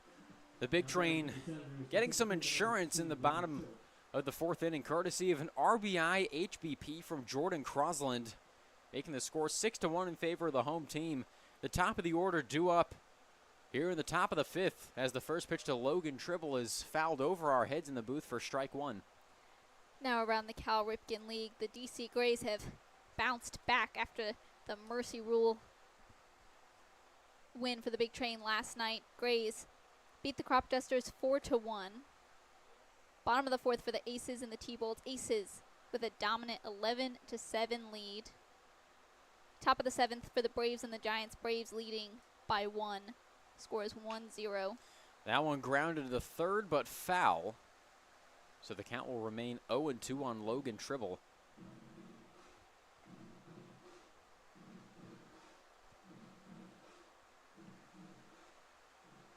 Tribble been struck out at the plate during his first 2 at-bats tonight. As the count will move to 1-2.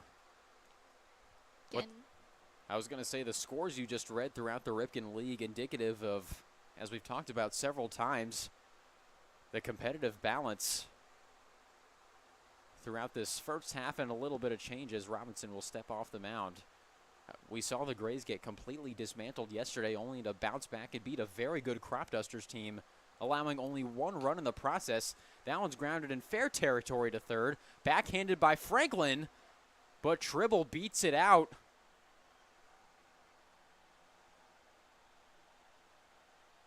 So the Senators have a runner aboard with 1 out. The left fielder Nathan Brewer stepping up to the plate. again, the Senators were able to start to eat into the 5-run score deficit, put up 1 run during the top of the fourth inning, hoping to continue that trend here, getting runners off the base path over to home as they find themselves in a 5-run deficit again. Big Train leading 6-1. As the count moves to 1-0 on Brewer, the Aces looking to maintain the best record in the CRS CBL. A win tonight would move them to 15-6. As that one from Robinson in there for a strike. But as you were mentioning, the competitiveness within the Cal Ripken League, we've seen a lot of very competitive games from the Big Train and their opponents. Season's had its ups and downs, but every team within the Cal Ripken League has been so dominant. Runner takes off. That one in there for strike 3. The throw down to second, not in time. So Tribble will swipe a bag on the strikeout from Brewer, and that'll bring up Carter Groen with 2 outs and a runner in scoring position. Now the loss from the Crop Dusters and a potential loss from the T-Bolts would be great for the Big Train, especially if both scores hold serve. The Big Train would widen their lead over the Crop Dusters, who have dropped 4 straight to 2 games. As the Crop Dusters now sit at 9-11, the Thunderbolts with a loss tonight would drop to 7-14. A win tonight by the Big Train would push them above 500 to 11-10. Now Friday, the Big Train set to face the Crop Dusters at First Serve Pro Field in Olney, Maryland. And also you mentioned the Braves currently leading the Giants, who lead the North Division 1-0 in the top of the 7th. As the first pitch to Groen swung on and missed for a strike. So this could be a great night, not just on the field for the Big Train, but in the standing as well.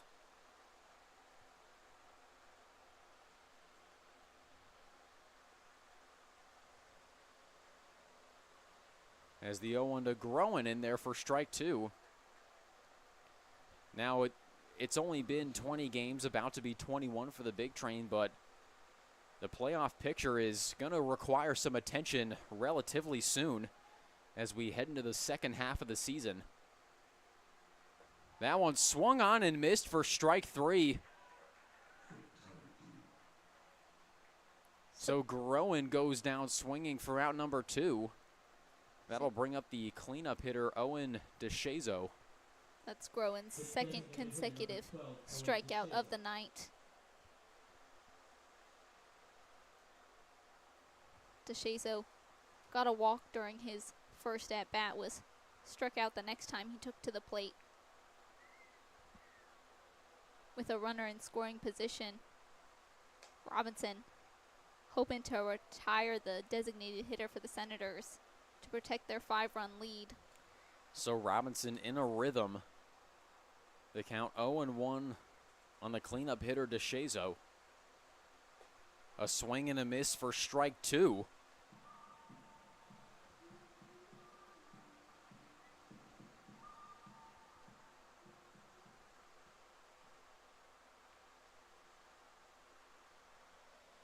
Here comes the 0-2 pitch. That one looked like it got fouled off the leg of DeShazo, so he'll stay alive.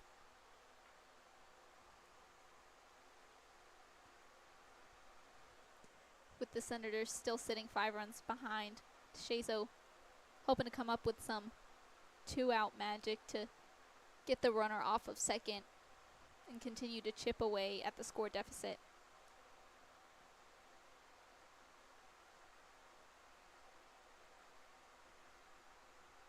Another 0-2 pitch. That one swung on and missed for strike 3. So Robinson, Roanoke rolling to end the inning, stranding 1 at second. The score still 6-1 in favor of the Big Train. We'll be back for the bottom of the 5th shortly here on Big Train Baseball Network.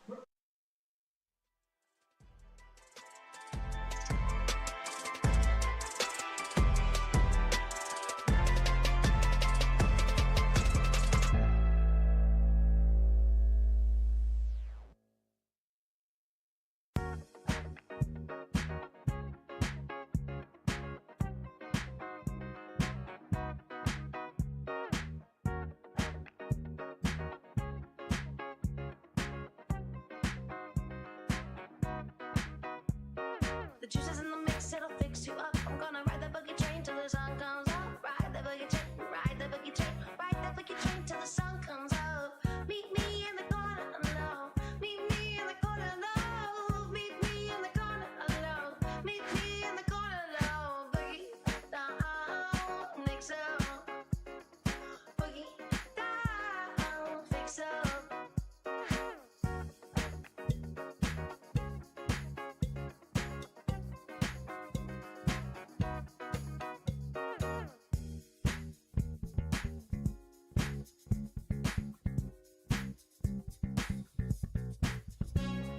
The juice is in the mix, it'll fix you up. I'm gonna ride that boogie train till the sun comes up. Ride that boogie train, ride that boogie train, ride that boogie train till the sun comes up.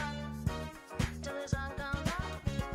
Till the sun comes up. Ride that boogie train, ride that boogie train, ride that boogie train till the sun comes up. Hey baby, I love the way you move. Say hey, hey baby, I love the way you groove. Hey baby, I love the way you move. Say hey, hey baby, I love the way you boogie down. Hey baby, I love the way you move, boogie down.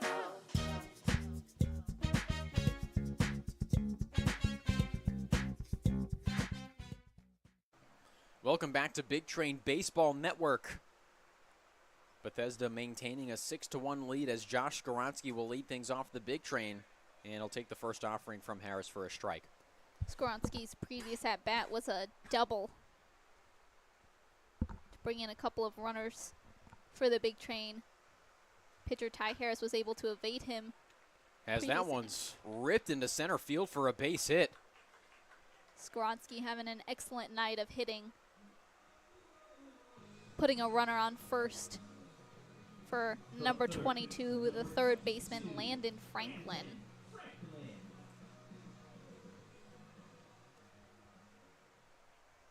Franklin started off the evening getting hit by a pitch, was struck out during his second at-bat tonight. As the first pitch from Harris is in there for a strike.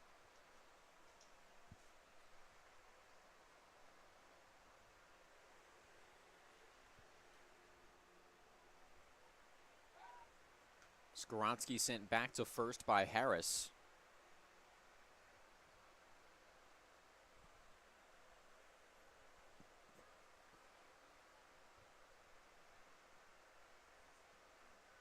Here comes the 0-1. That one just outside for a ball.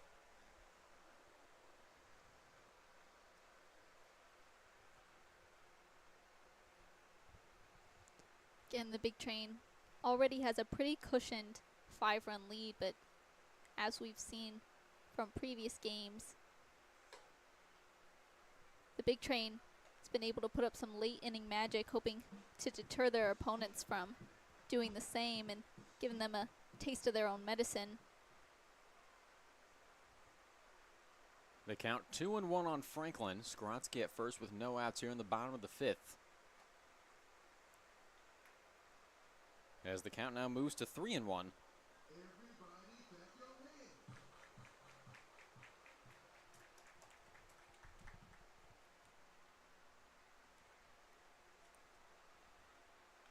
The 3-1 pitch. That one getting away from McHugh, but isn't going to matter as Franklin will take his base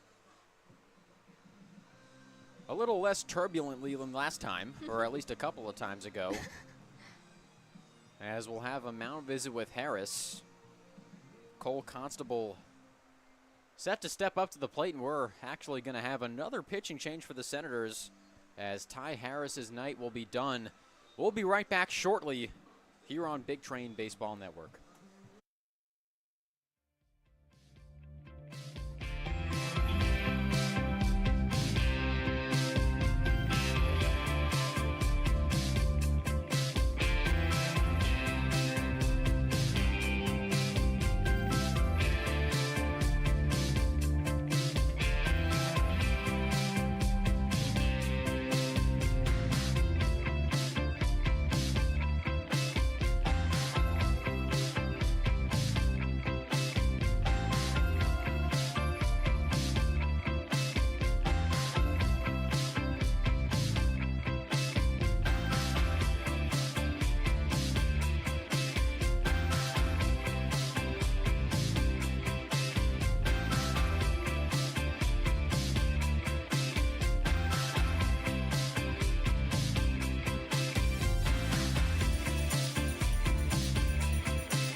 Wait for me. Keep watching you when you leave. Something new. Keep hoping you feel this too. Holding on and on and on and on. Hoping I can get to know you better. Living in sweet suburbia. Some fun is all we want.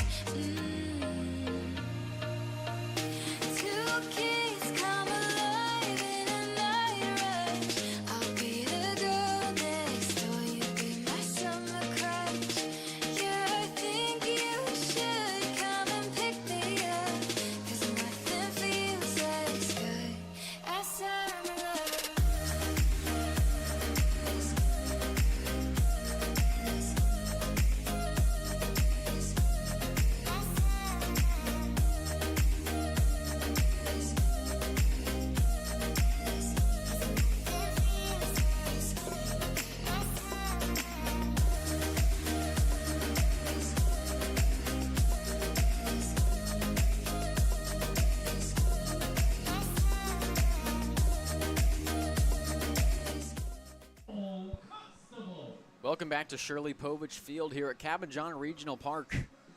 As we've got a new pitcher on the hill for the Senators. It's going to be Davis Rivers out of Wofford College facing Cole Constable with a couple of Wildcats on first and second respectively. No out still here in the bottom of the 5th inning. Josh Skoronsky kicking things off with a base hit. Landon Franklin following that up with a walk over to first to put runners on first and second for Cole Constable, who got a base hit during his previous at-bat. So he showed bunt on the first pitch, pulled back, proved to be a good decision. He'll show bunt again, pull back again. That one gets by McHugh, and both runners will advance into scoring position. So while the Big Train bats have been pretty hot tonight, they've also capitalized on several mistakes by the Senators. Now pushing runs 7 and 8 into scoring position. Again, no outs on the board for the Big Train. Constable sitting in favor of the count. The 2-0 pitch and off speed outside for ball 3. Waiting on deck is the shortstop, Keenan Bowman. He's one of 2 tonight. Reached base in his first 2 at-bats. The 3-0 to Constable. That one outside for ball 4. So Constable reaches base for the second time tonight. That'll bring up Keenan Bowman with the bases loaded and no outs. Again, with an already cushioned lead. Hoping to continue to capitalize on the offensive prowess and the bats being alive here tonight at Shirley Povich Field. Make things extra difficult for the Senators. First pitch to Bowman, swung on and missed for strike 1.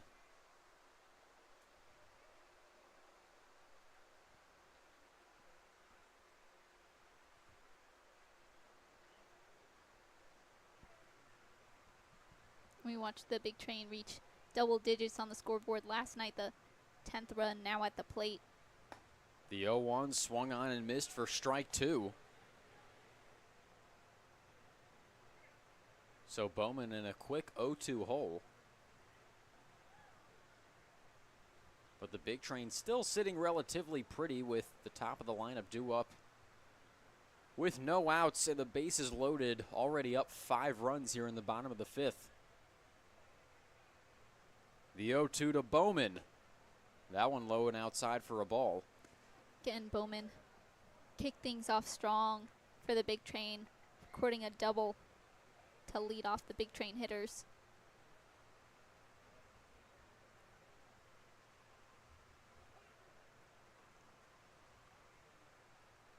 The 1-2 pitch. That one hit high and deep into left field. Under it is Brewer. He'll make the catch for out number 1. Tagging up is Skoronsky. And the Big Train now take a 7-1 lead.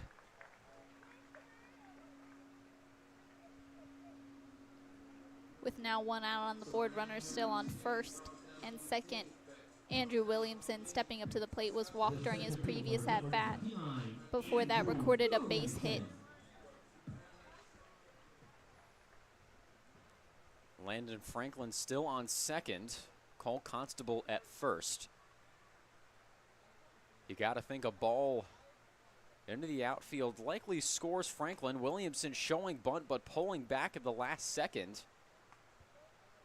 Now, most of the time we've seen the Big Train bunt, it's been with runners on first and second, but no outs.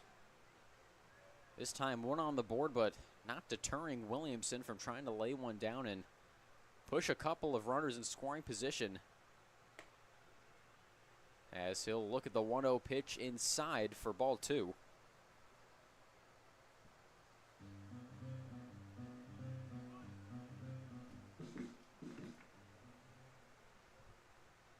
Looking to set up the DH Luke Vaughn nicely.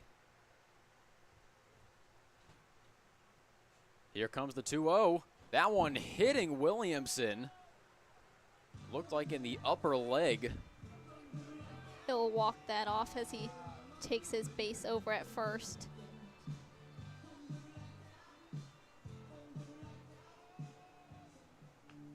So that is the fourth hit by pitch tonight.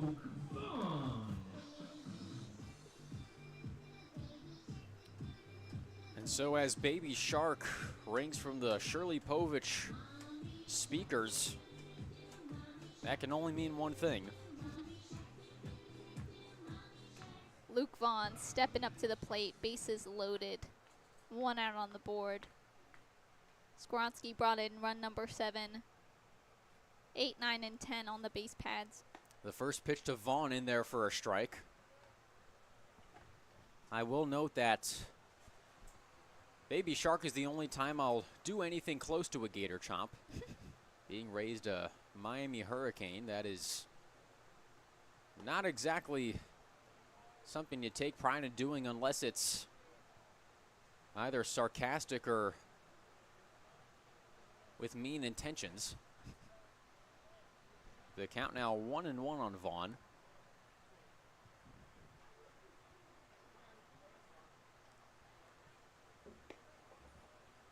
You look at the 1-1 offering outside for ball 2.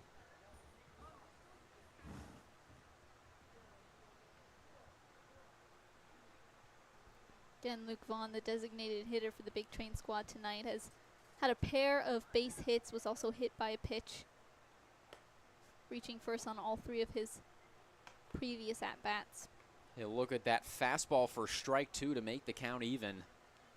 Waiting on deck is the first baseman Emilio Gonzalez. Already had a productive night both at the plate and in the field.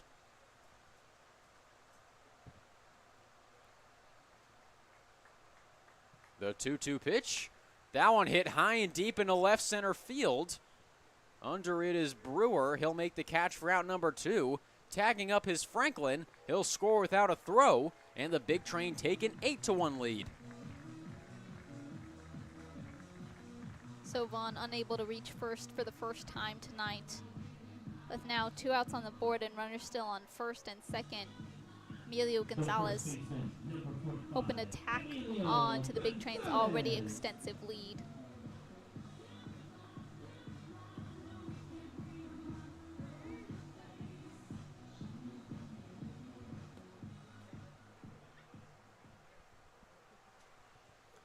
So runners on first and second with 2 outs for Gonzalez. The Big Train have now taken an 8-1 lead as the count moves to 0-1. Rivers painting the outside corner. Again, Rivers, a rising sophomore at Wofford College, did not get any action this past spring during his freshman season, but in high school won a pair of region and state championships for AC Flora, as well as a state title for the football team. A South Carolinian through and through. Looking to keep this game at 8-1.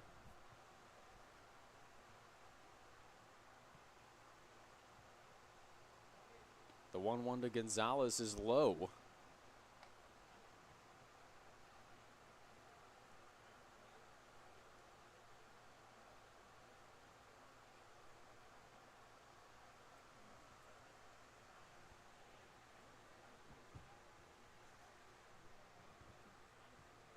The 2-1 pitch, that one fouled off.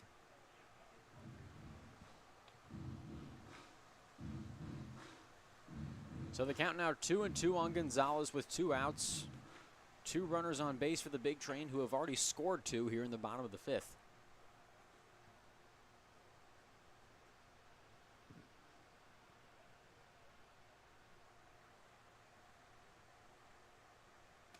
That one outside. So the count will go full on Gonzalez with Jordan Crosland waiting on deck.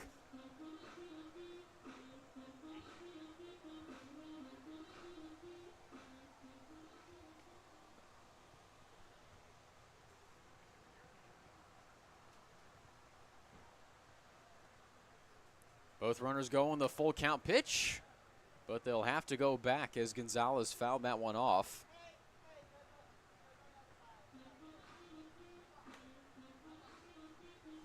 Gonzalez will readjust at the plate to face the full count pitch again.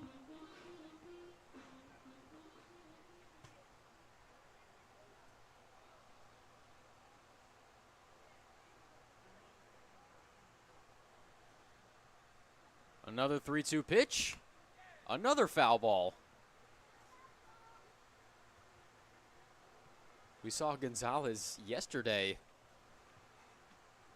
put a ton of pitches over the backstop.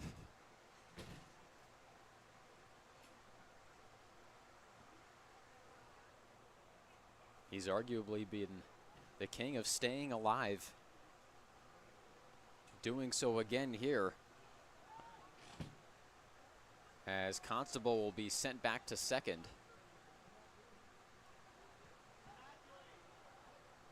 A smart move from Rivers, as both him and Williamson had been on the move the previous 2 pitches.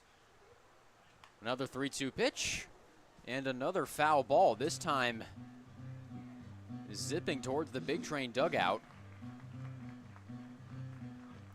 So Constable and Williamson sent back to second and first again, respectively.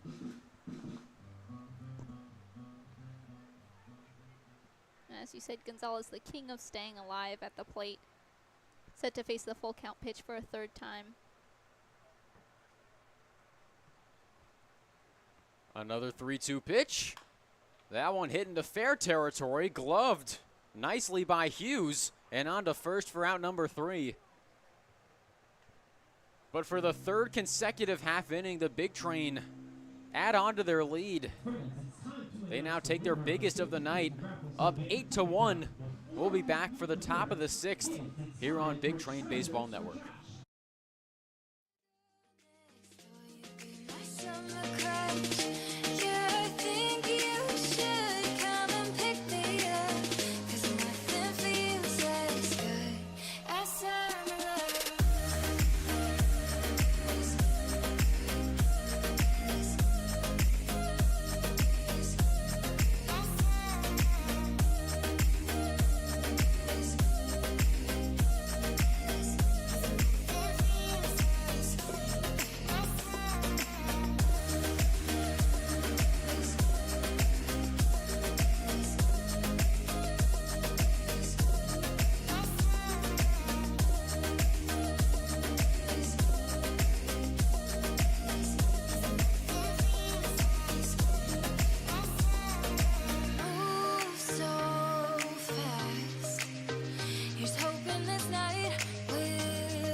Welcome back to Big Train Baseball Network. Bethesda's taken an 8-1 lead as we're set to start the top of the 6th inning with the catcher Nate McHugh. McHugh had a double during his previous at-bat. Kicked things off with a base hit. There's a line shot down the left field line, but foul. So the count will move to 0-1. Hoping to create some positive momentum for the Senators, who again sit behind by 7 runs.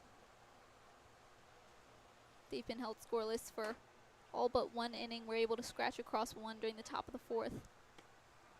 There's a swing and a miss for strike 2. Again, a reminder that the Big Train will be hitting the road tomorrow as they'll take on Crop Dusters baseball from the only boys and girls club. Their second visit there this season, as Robinson gets McHugh swinging and missing for strike 3, and Constable will fire it over to Gonzalez to complete the strikeout for out number 1. So that'll bring up the third baseman, Mikey Guy. Guy also had a double during his previous at-bat. The third baseman, number 22, Mikey Guy. And on Saturday, the Big Train will be returning home to face the Gaithersburg Giants, as the first pitch from Robinson to Guy is in there for a strike.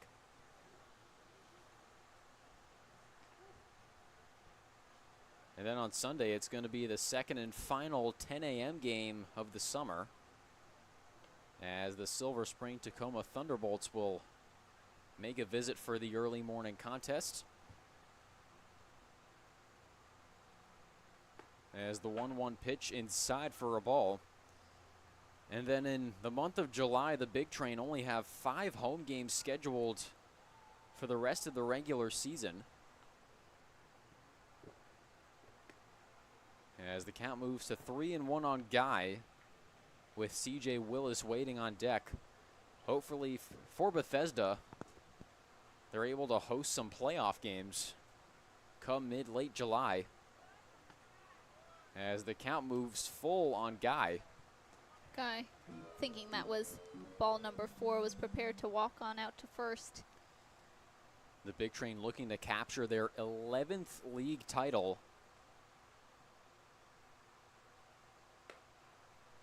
As Guy will take his base.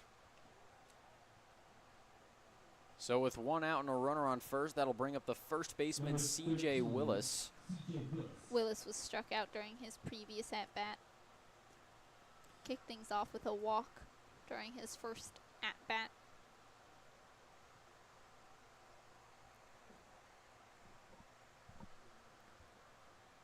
First pitch to Willis, that one popped foul out of play. The count moves to 0-1. Now, for most of their existence, the Big Train have been one of the favorites, if not the favorite, but if these standings hold serve, they might have to make their way to the championship, playing the role of underdog as the count moves to 0-2.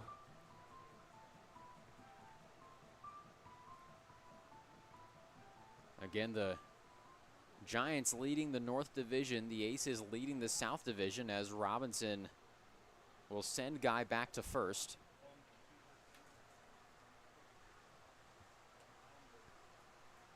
But again, we've seen the Big Train really come alive as a united force these past couple of games. 0-2 pitch is inside. Had a dominant performance over the DC Grays last night. A 13-run shutout, leading considerably here at Shirley Povich Field tonight, an 8-1 lead. The 1-2 pitch, that one hit high into center field. Under it is Williamson. No, it's dropped by Skoronsky. So a miscommunication in right center field between Skoronsky and Williamson allows Guy to take second and CJ Willis to make it to first safely. But an uncharacteristic gaffe out there in right center field. Williamson and Skoronsky have done such a good job this summer patrolling the outfield, but the second error for the night for the Big Train will put runners on first and second for the shortstop, Silas Boris.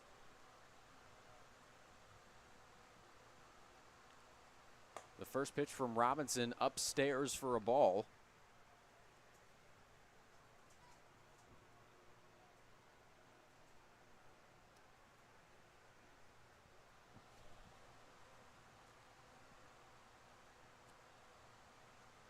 Here comes the 1-0.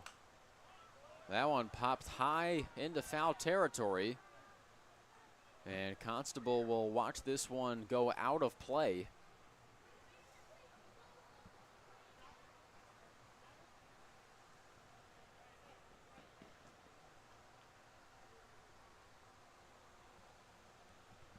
So with runners on first and second, only one out on the board for the Senators.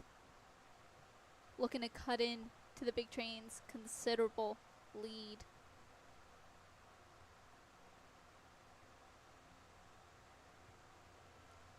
Here comes the 1-1. That one high and inside for ball 2. Boris was struck out during his previous at-bat.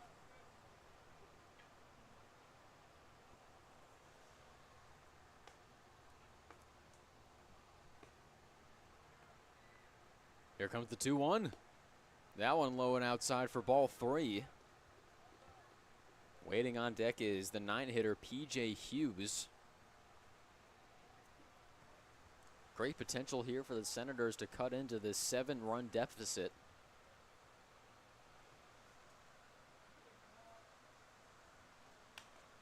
That one's popped high and out of play down the first base line. That one landing in a seat. So the count will go full on Silas Boris.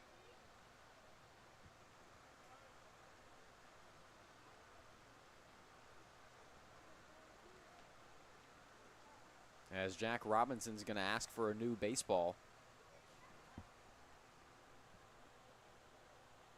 Now, speaking of baseball, we'll give you all a little update from around the MLB. First locally, the Orioles dominating the Rangers 11-2 earlier today.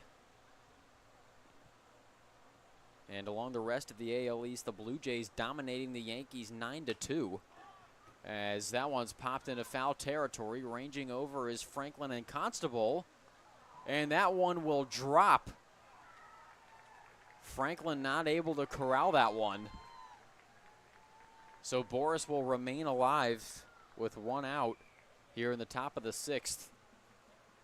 That game between New York and Toronto in the top of the 8th. The Yankees hitting a bit of a lull after a white-hot start.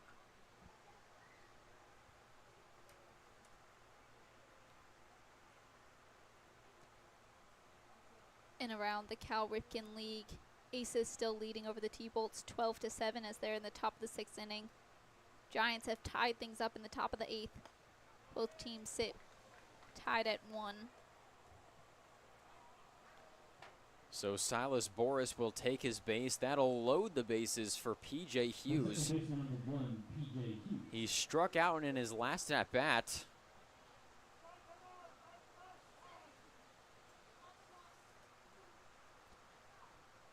Robinson finding himself in a bit of a jam here. Big Train already with a fairly cushioned lead, hoping to maintain that. A good start there as the count goes to 0-1 on Hughes.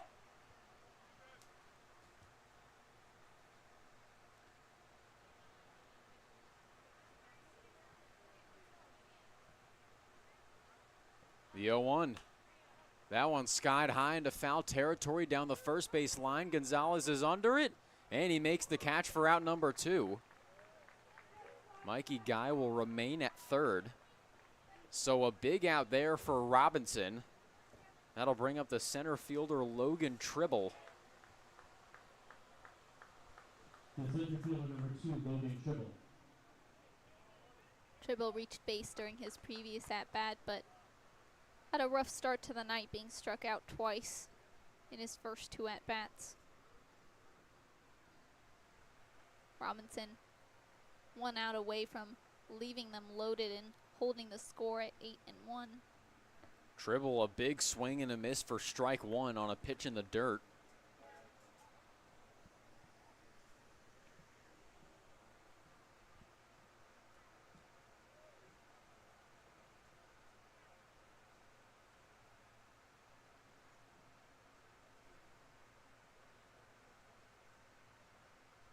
The 0-1 pitch.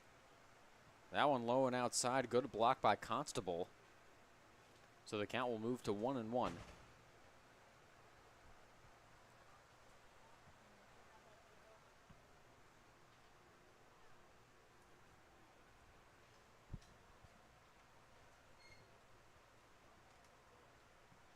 The last time these two teams faced off at Shirley Povich Field.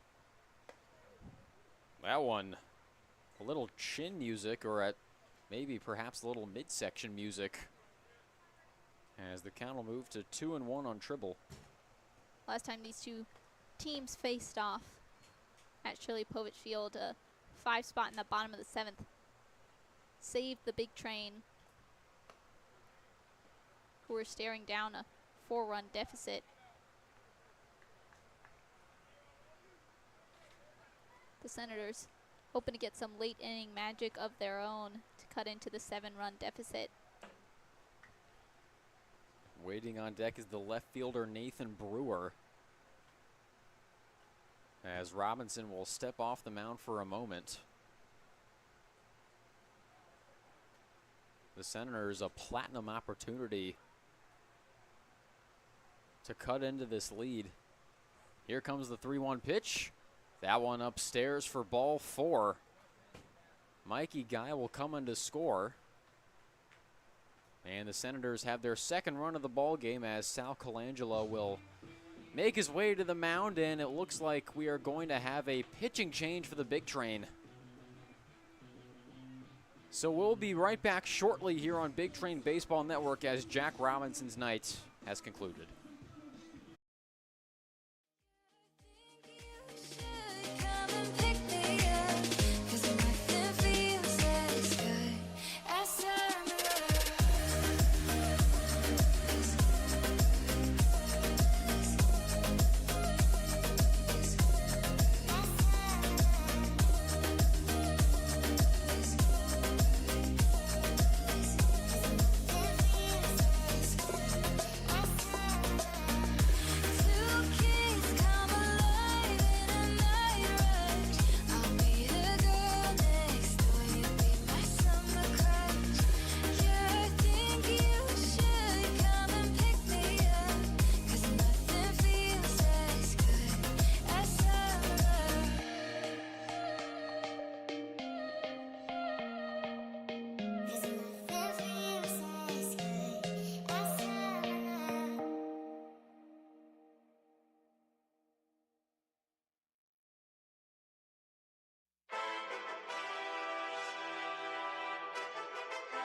to Shirley Povich Field here at Cabin John Regional Park.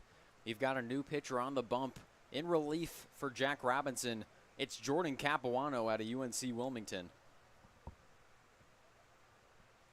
Big Train in a bit of a jam with Senators bases loaded. The first pitch to Nathan Brewer is fouled off out of play. That one making its way over to the tennis courts bordering Shirley Povich Field. Senators have already walked in their second run of the night. Big Train hoping to hold on to their extensive lead. That's now 6 runs. Score 8-2 in favor of the Big Train. The 0-1 pitch in there for strike 2.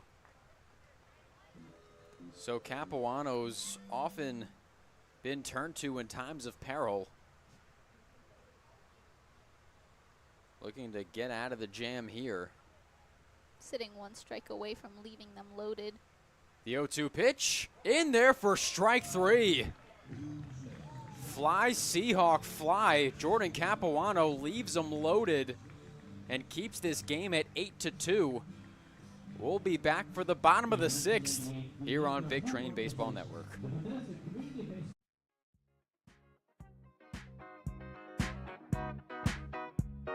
The juice is in the mix, it'll fix you up. I'm gonna ride that boogie train till the sun comes up. Ride that boogie train, ride that boogie train, ride that boogie train till the sun comes up. Meet me in the corner alone. Meet me in the corner alone. Meet me in the corner alone. Meet me in the corner alone. Boogie down, mix up. Boogie down, fix up.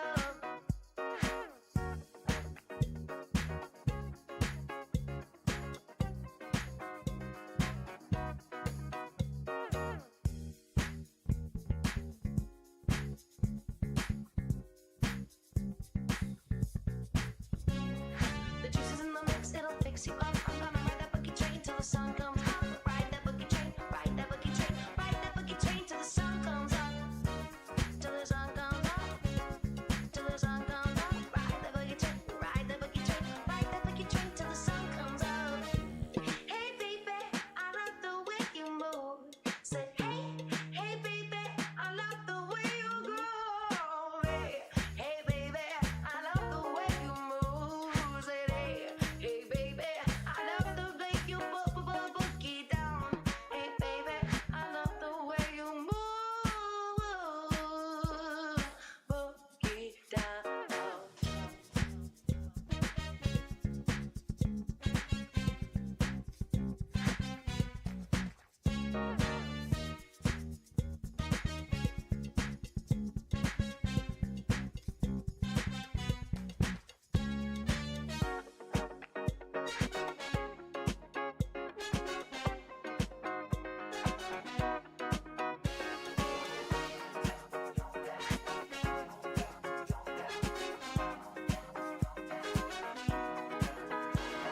The juice is in the mix, it'll fix you up. I'm gonna ride that boogie train till the sun comes up. Ride that boogie train, ride that boogie train, ride that boogie train till the sun comes up. Meet me in the corner alone. Meet me in the corner alone. Meet me in the corner alone. Meet me in the corner alone.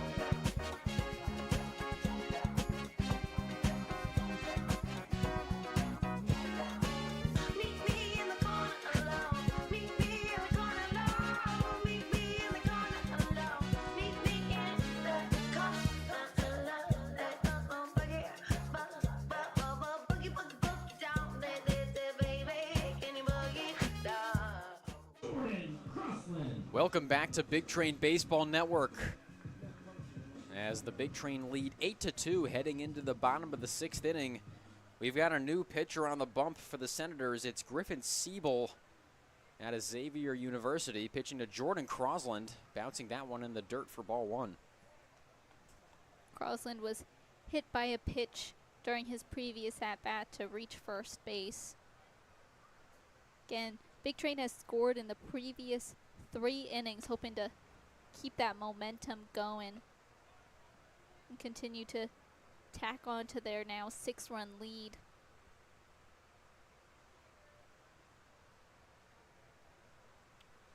The 1-1 from Siebel is lined into center field. That'll drop for a base hit. So Jordan Crosland continues his productive summer. The leadoff batter aboard for the big train here in the bottom of the 6th. That'll bring up the left fielder Chris Diaz. Hasn't had a ton of luck from the plate tonight, but last night strung together a pair of base hits.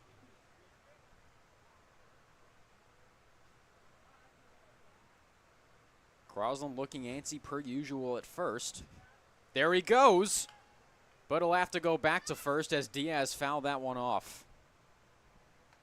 We've seen Crosland generate a lot of attention from the pitchers throughout the Cal Ripken League, and for good reason. He is a speed monster across the base path.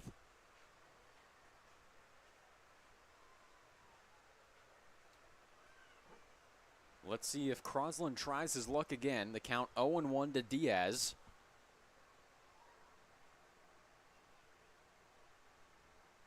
As he'll line this one through the hole for a base hit.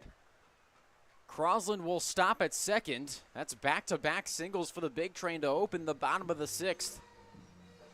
So we mentioned Diaz not having a ton of luck earlier this evening. What a way to come back. A base hit to push Crosland over into second. Now runners on first and second for Skoronski, who's been having quite a night from home plate. Recorded a double, had a base hit during his previous at-bat, looking to capitalize off of that momentum.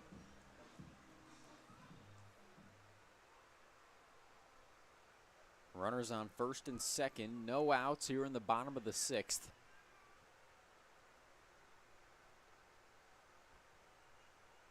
The first pitch to Skoronski is fouled off out of play.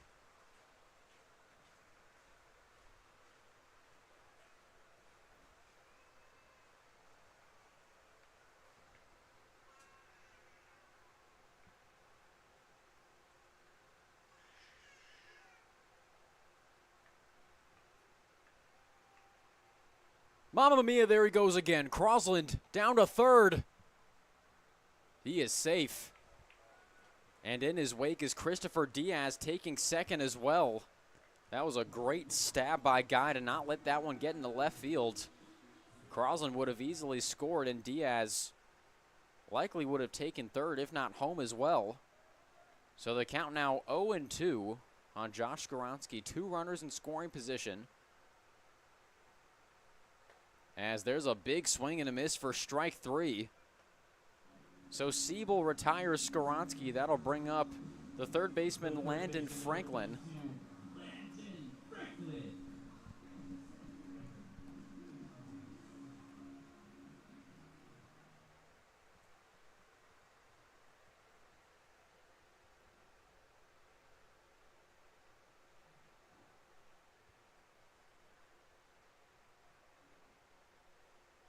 As there's a swing and a miss for strike 1. Franklin started off the evening being hit by a pitch to reach first. Reach first again on his previous at-bat with a walk. Here comes the 0-1. That off speed is low for a ball.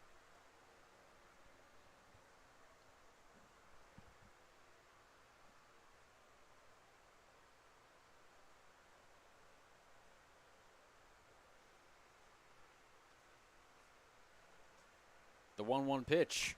That one lined into right center field for a base hit. Crosland will score. Diaz flying around third. He will score as well. It's a 2 RBI single for Landon Franklin. And the big train take a 10-2 lead. That's now 4 consecutive half innings with at least 1 for Bethesda. The offense just so consistent tonight. It's also the second night in a row that the big train has reached double digits on the scoreboard. They've reestablished a now 8-run lead over the Senators. And with only 1 out on the board, a runner still on base, hoping to extend that lead even further.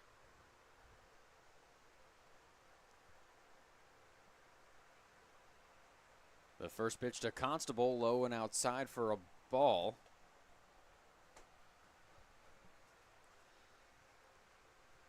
And it's been a lot of offense and not a lot of innings. Make that 23 runs for the Big Train in their last 14 innings. As the count moves to 1-1 on Constable. Can Big Train put up a dominant shutout performance? 13-0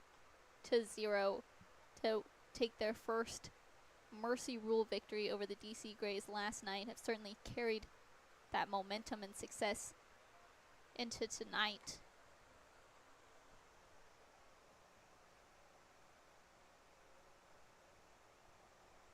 And it's been a collective team effort. Every single batter in the Big Train lineup has reached base tonight.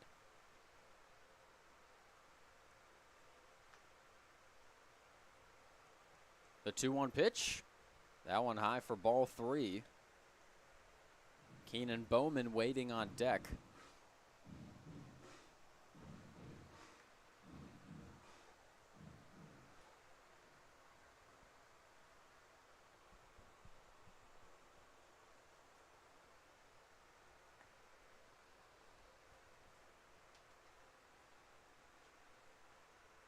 The 3-1 pitch. That one in the dirt for ball 4. So Constable will take his second walk in a row. That'll actually bring up a pinch hitter. It'll be Carter Newman stepping in for Keenan Bowman. Now we saw Bowman get subbed out yesterday for Franklin at shortstop. It is now Newman stepping into Bowman's former starting role at the top of the lineup and at shortstop as well. Newman in a potentially prosperous situation with runners on first and second, just one out here in the bottom of the 6th. Constable took his second consecutive walk of the evening to take first and push runner into second. Again, with only one out on the board. Newman with the chance to bring in a couple more runs to advance the Big Train even further. Newman will lay down a bunt, but that one will go foul for strike 1.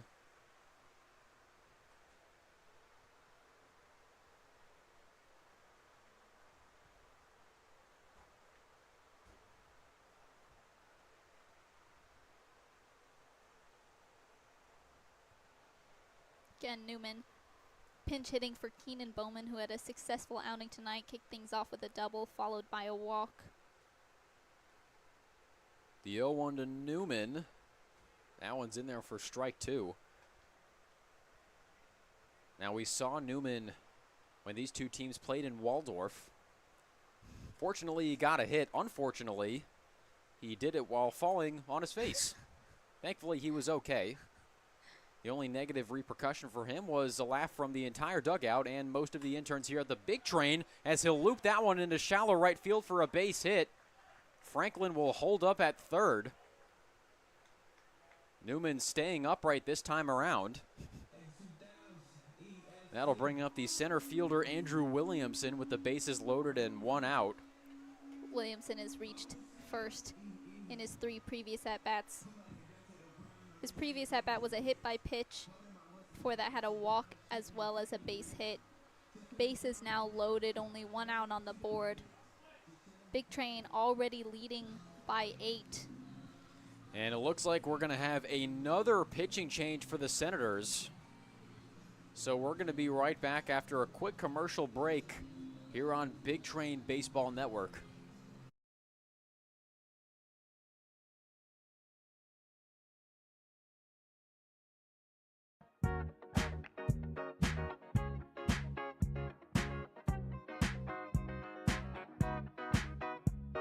The juice is in the mix, it'll fix you up. I'm gonna ride the boogie train till the sun comes up. Ride the boogie train, ride the boogie train, ride the boogie train till the sun comes up. Meet me in the corner, no. Meet me in the corner, no. Meet me in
Welcome back to Big Train Baseball Network. The train of the bases loaded with just one out. Andrew Williamson up to the plate with a new pitcher in the game for the Senators. It's going to be Dawson Weatherald looking to quell the storm. Not a great start there. Now down 1-0 in the count. Weatherald, a right-handed pitcher and rising sophomore at Mount Aloysius College, hails from Newburgh, Maryland. This is his second summer with the Southern Maryland Senators. Now he pitched sparingly. That one's ripped into right field for a base hit. So the RBI machine continues to produce as Williamson drives in Franklin from third. That'll make it 11-2 in favor of the Big Train. Again, Weatherald pitched sparingly his freshman season with Mount Aloysius, only working one inning. Recorded one strikeout for a 9.00 ERA. And to the sound of Baby Shark, stepping up is Luke Vaughn to the plate.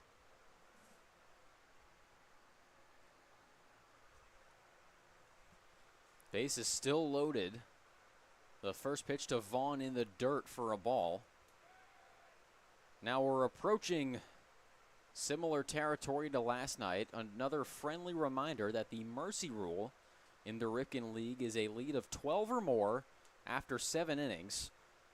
So if the Big Train are able to scratch across at least 3 more, that opens up the potential for another early exit as that one's ripped foul down the left field line. That'll make the count 1-1.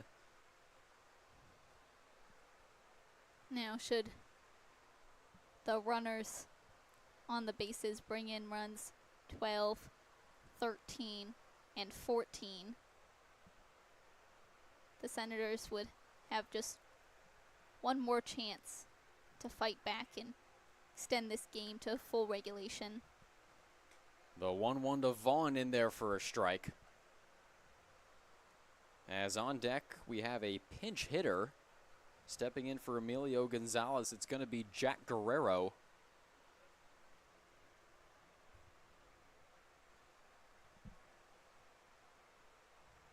Here comes the 1-2.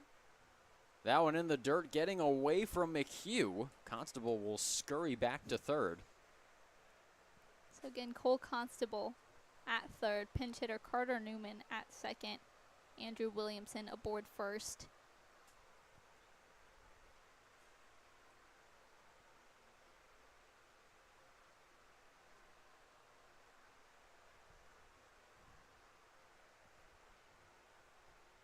The 2-2 pitch. That one grounded up the middle, fielded by Boris. Tag second, fires it over to first. And it's going to be a double play. A great tag team there from Boris to get the first out at second. And a beautiful layout by Willis at first to complete the 6-3 double play. But the Big Train score 3 more. They now lead 11-2. We'll be back for the top of the 7th shortly here on Big Train Baseball Network.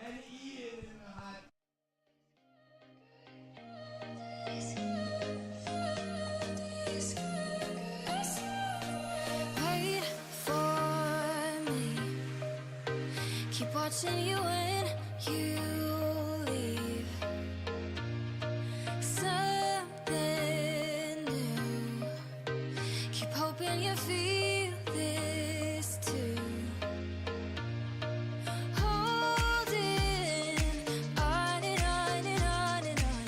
Hoping I can get to know you better. Living in sweet suburbia. Some fun is all we want.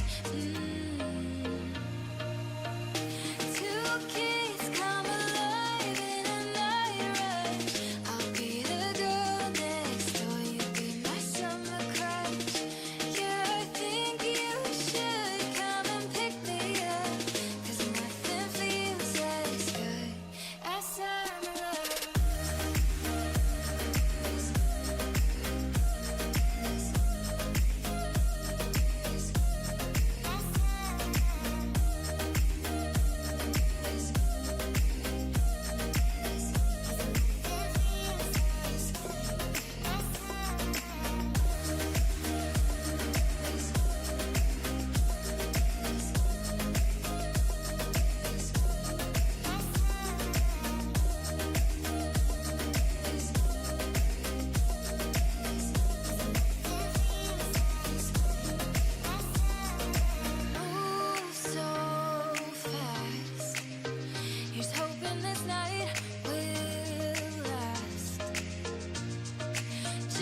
Welcome back to Shirley Povich Field here at Cabin John Regional Park, where the Big Train have extended their lead to 9, their biggest of the night, as they look to protect it in the top of the 7th inning. Jordan Capuano still on the mound, facing the heart of the order for the Senators. Leading off is Carter Groen, as that first pitch is an off-speed in the dirt for a ball. Capuano got the Big Train out of a jam in the top of the 6th inning, leaving runners on the bases. Striking out Nathan Brewer for the 3rd and final out. That one's grounded off the glove of Capuano and bobbled by Crosland. So the speedy Groen will reach first base. A little unfortunate pinball action in the field for the Big Train to start the top of the 7th. That'll bring up Owen DeShazo with Groen on first. No outs here in the top of the 7th. Now a stat to note, Groen entering tonight led the Senators in stolen bases with 7. Still has the lead. Although with the Senators down as much as they are, they'd probably not like to risk any runs as the count goes to 0-1 on DeShazo.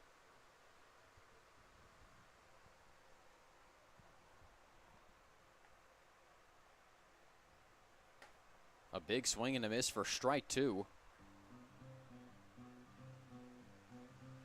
Now, when we had Max Martzoff in the booth a handful of games ago, he praised Capuano's efficiency. Looking to replicate that here tonight as the 0-2 pitch is outside for a ball.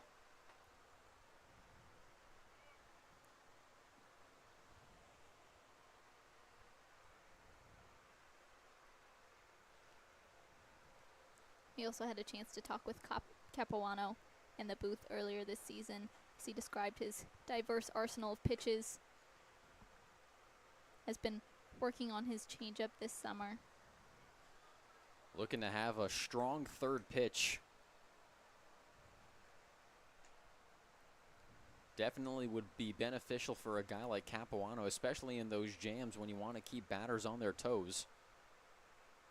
As the 2-2 is fouled off, so DeShazo will stay alive with Nate McHugh on deck.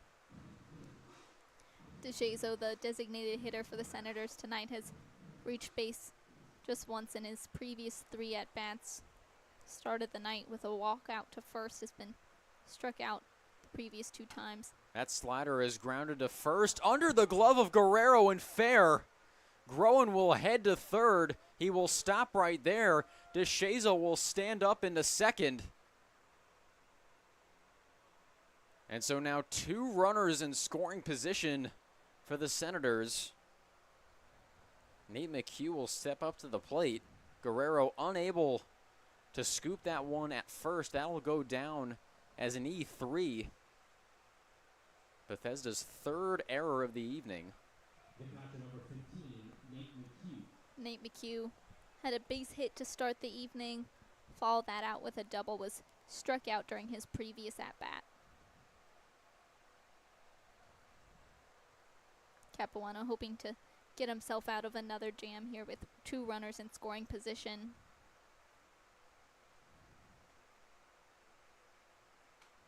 First pitch to McHugh is fouled off into the backstop.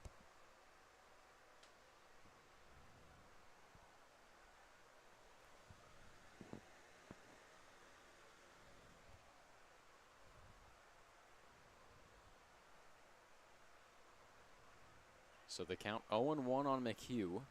2 runners in scoring position for the Senators. Down by 9 here in the top of the 7th inning.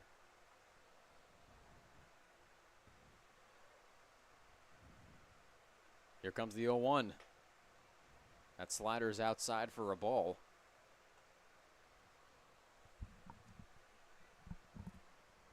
Now a friendly reminder of upcoming promotional nights here at Shirley Povich Field on Saturday against the Giants. It'll be baseball card night and Montgomery County Sports Hall of Fame night. Should be a celebratory evening as the first ever full pack of Big Train player baseball cards will be given to the first 500 fans. Also set to have a handful of MoCo Sports Hall of Famers in attendance. As the 2-1 pitch in the dirt for ball 3. Waiting on deck is Mikey Guy. And then on Sunday, it's going to be breakfast with the Big Train. Again, that game against the T-Bolts starting at 10 a.m. The first 100 kids 10 and under will receive a Homer cake pop in celebration of his birthday. Jordan Capuano, currently on the mound, shares a baseball card with number 37 Parker Thomas, which you can receive if you come out to Shirley Povich Field. So the count now full on Nate McHugh.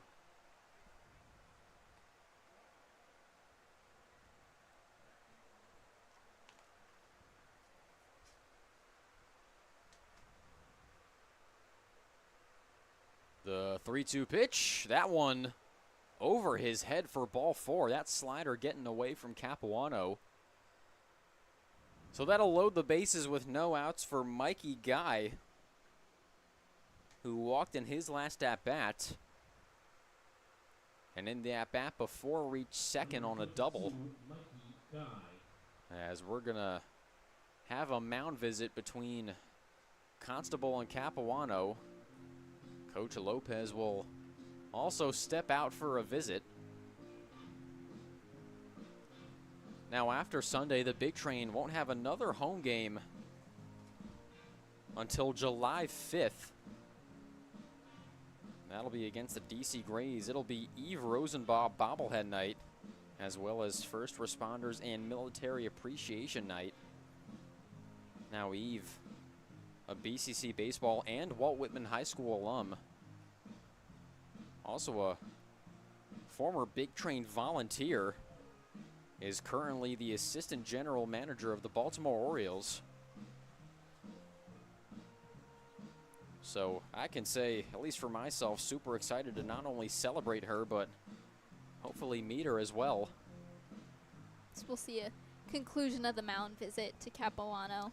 As we have a couple of former Vikings within the Big Train intern staff, myself along with our sideline reporter, Kaylee Tallman. Should be a fun Friday here at Shirley Povich Field. As the first pitch is upstairs to Guy for ball 1.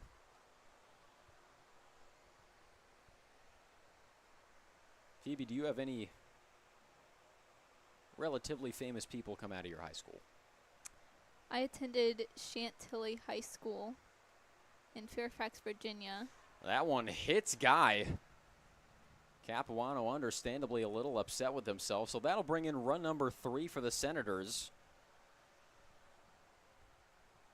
And C.J. Willis will step up to the plate. Base is still loaded with no outs here in the top of the 7th.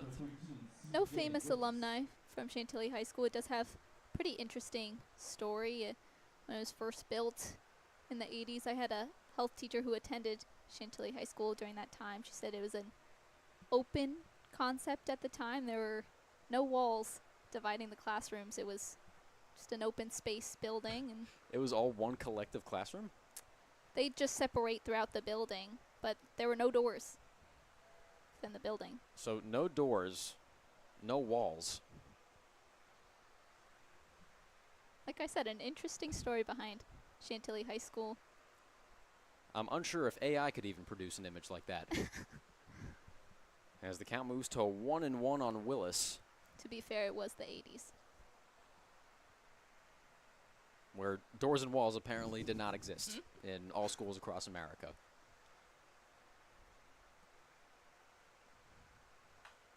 That one's popped out of play down the third base line.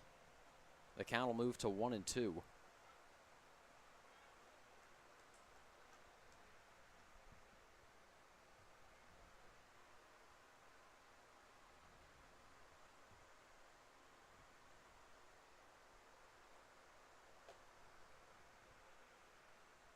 Count now 2-2 on Willis, with the shortstop Silas Boris waiting on deck took a walk in his last at-bat.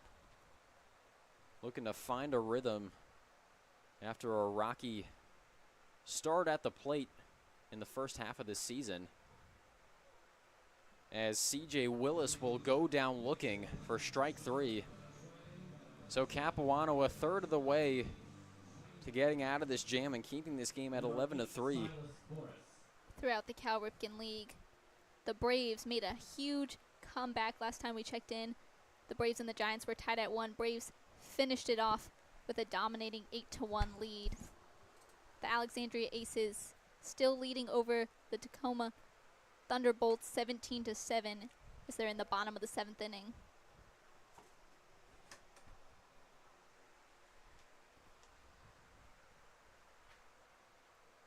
So the Giants extending their lead atop the North Division. Sorry, it was the Braves who beat the Giants 8-1. Oh! Boy, it is getting past my bedtime. I'm just kidding. No, it's not. I'm not 10 years old. It is just past 10 o'clock here. In suburban Maryland, the count 0-2. That one's lined through the hole, base hit. One run comes in. The potential second stops at third.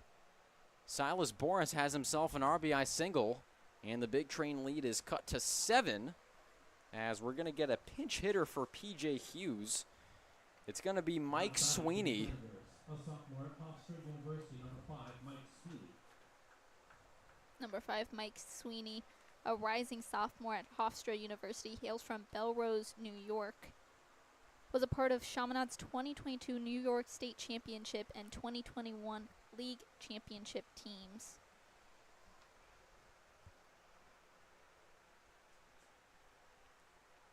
He's a hitter as well as a pitcher for Hofstra. Worked 4 innings, recording 1 strikeout this past spring. So the Braves doing the Big Train a huge favor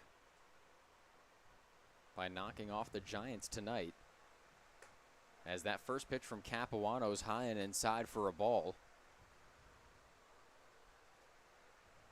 The Aces also doing the Big Train a favor with yet another offensive eruption against the T-Bolts. As Sweeney takes the 1-0 pitch low for another ball.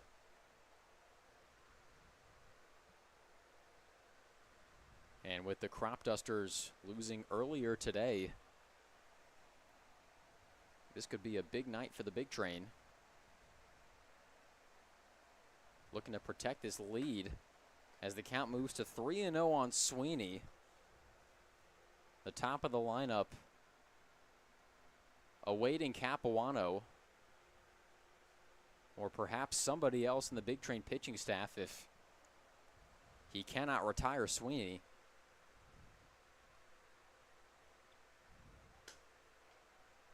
As Capuano pades the outside corner for strike 1. Again, Capuano, a third of the way from leaving this inning with the bases loaded for the Senators.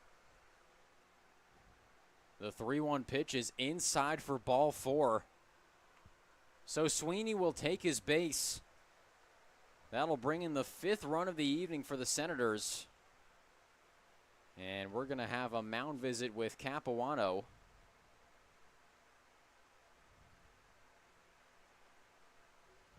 And it looks like his night will be finished. So we're going to go to a quick commercial break here on Big Train Baseball Network as we await the pitching change here for Sal Colangelo's crew.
Welcome back to Big Train Baseball Network. We've got a new pitcher on the bump for the Big Train. It's Kevin Scully in relief for Jordan Capuano, as his first pitch to Logan Tribble is high for a ball.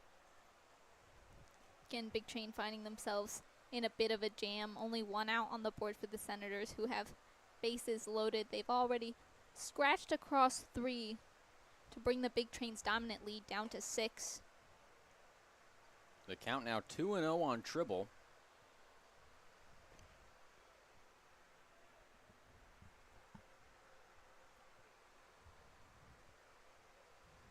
Again, the Big Train currently leads 2-1 in their series with the Southern Maryland Senators.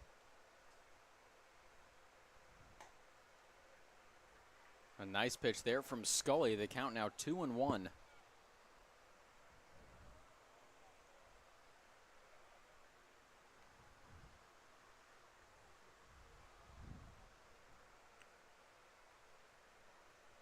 And we're going to have a balk here on Scully, which will allow each base runner to move. And that'll shrink Big Train's lead down to 5. An untimely balk there from Kevin Scully. Runs 6 and 7 now, both in scoring position with just 1 out. Here comes the 2-1. That one swung on and missed for strike 2. We talked often on the broadcast about the Big Train's late inning magic, which has given them mixed results. The Senators giving them a taste of their own medicine here, have put up a 4 spot now to bring Big Train's lead down to 5. The 2-2 pitch, and off speed, fouled back into the netting behind the plate.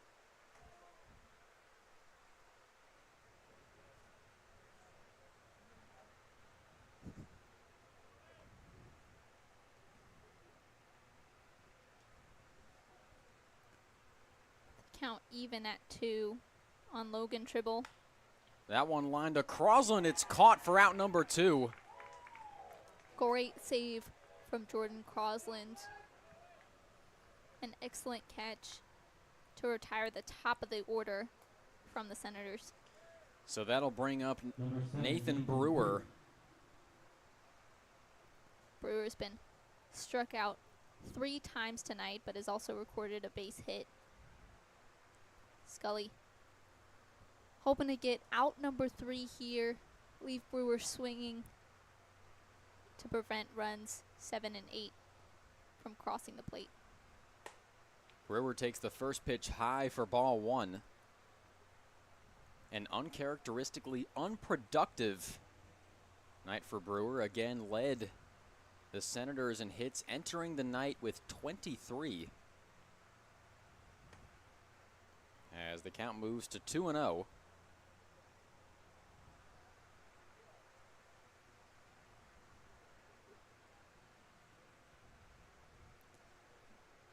A dangerous bat waiting on deck in Carter Groen. Started off the night with a hit by pitch. That one popped up into foul territory down the third base line. And that one will be caught by Landon Franklin for out number 3. But the Senators trying to make this one interesting. They put up 4 in the top of the 7th. We'll stretch as we head into the bottom half of the 7th. Big Train still lead by 5. We'll be back shortly here on Big Train Baseball Network.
Welcome back to Big Train Baseball Network, where the Senators have struck back with a 4 spot in the top of the 7th. As the first pitch to Jack Guerrero's in the air for a strike. You've got a new pitcher on the mound for the Senators. It's Alex Angelitis, a rising junior at Hartford. Again, Guerrero, pinch hitting for Emilio Gonzalez, has taken over that first base position. Now, Angelitis is the 6th pitcher of the night for Southern Maryland, which is, funnily enough, the actual amount of years a U.S. Senator serves in office before being up for re-election once again. An interesting tie-in there. As the count moves to 1-2. But again, Big Train getting an extensive look through the Southern Maryland Senators bullpen. Angelitis, the 6th pitcher to come in. As the count will move to 2-2 on Guerrero. Guerrero fighting back from an 0-2 count. Waiting on deck is Crosland. Crosland with a beautiful catch from second base to record the second out. As Guerrero goes down swinging for out number 1. That'll bring up number 1, Jordan Crosland. Number 1, Jordan Crossland. He's also been on a tear as of late, including yesterday. Crosland had a base hit during his previous at-bat, was hit by the pitch before then, had a pair of base hits last night as well as a walk.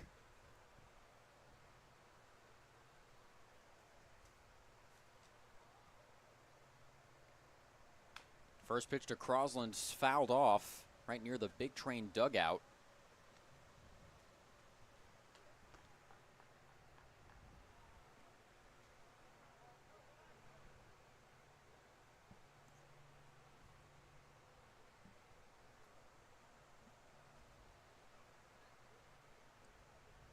The 0-1 to Crosland in there for strike 2.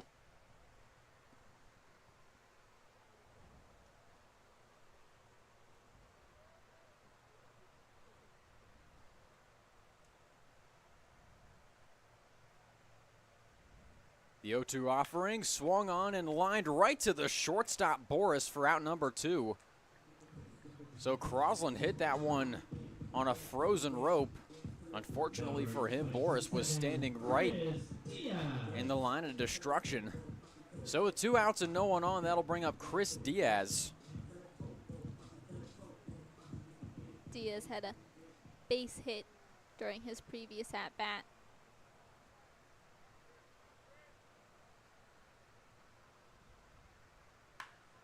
There's a high fly ball into right field, and it's off the wall. So another long single for the Big Train, as Diaz will park it first. Back-to-back bases, base hits for Christopher Diaz. Big Train already sitting with a pretty cushioned 5-run lead, looking to extend it further as a response to the Senators' 4 spot in the top of the 7th. And we're going to have a pinch hitter. It's going to be Jackson Giacconi. Giacconi stepping in for Josh Skoronsky, who had a pretty productive night from the plate, recorded a double as well as a base hit. Now, Giacconi's played mostly first base for the Big Train this season. Skoronsky started tonight in right field, so it'll be interesting to see the defensive realignment next half inning for the Big Train.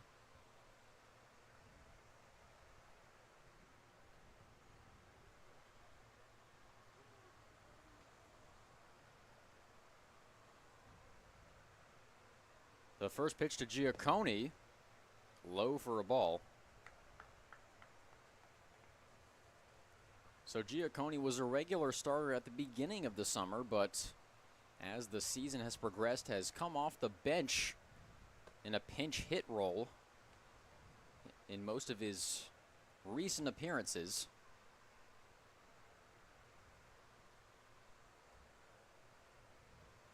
So the count now 2-0 on the Cal State Fullerton Titan.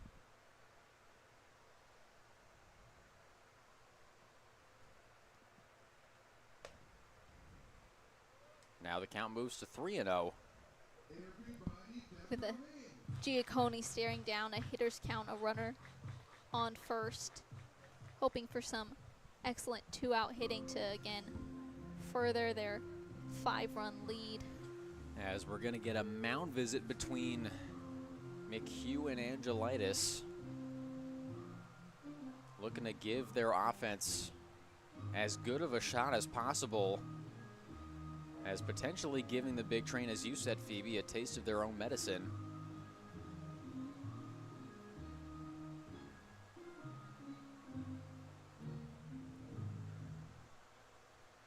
So the mound visit concludes. The count still 3-0 on Giacconi, with Landon Franklin waiting on deck.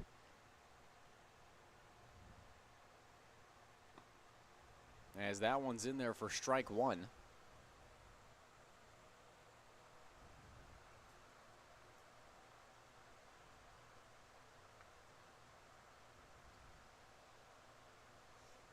The 3-1 pitch fouled off. So Angelitis battling back.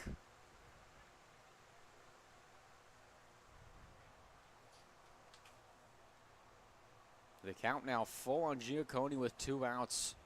Diaz still at first. The 3-2 pitch in there for strike 3. So a beautiful job of battling back by Angelitis. No runs, 1 hit, 1 left on base for the Big Train. They still lead 11-6 as we head into the top of the 8th here on Big Train Baseball Network.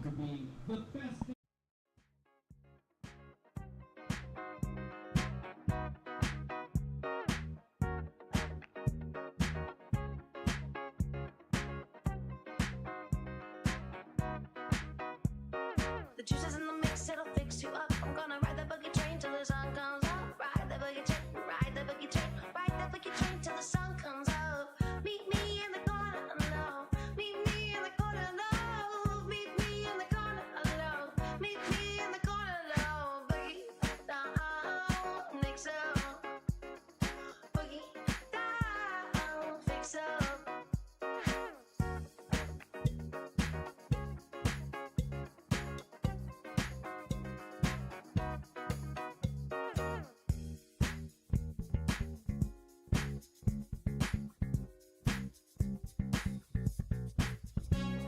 The juice is in the mix, it'll fix you up. I'm gonna ride that boogie train till the sun comes up. Ride that boogie train, ride that boogie train, ride that boogie train till the sun comes up.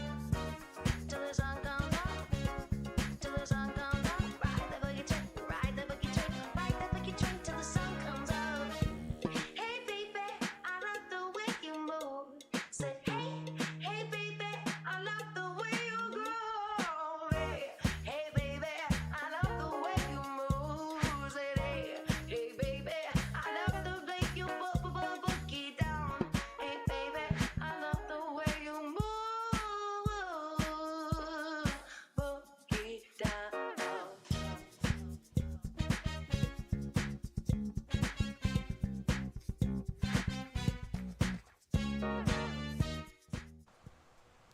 Welcome back to Shirley Povich Field here at Cabin John Regional Park, as Kevin Scully is set to face the heart of the order for the Senators, as the first pitch to Carter Groen is an off-speed in there for a strike. Now, as predicted, a defensive substitution for the Big Train. It's actually going to be Giacconi simply slotting in for Skoronsky in right, as the count moves to 1-1 on Groen. Guerrero will stay at first,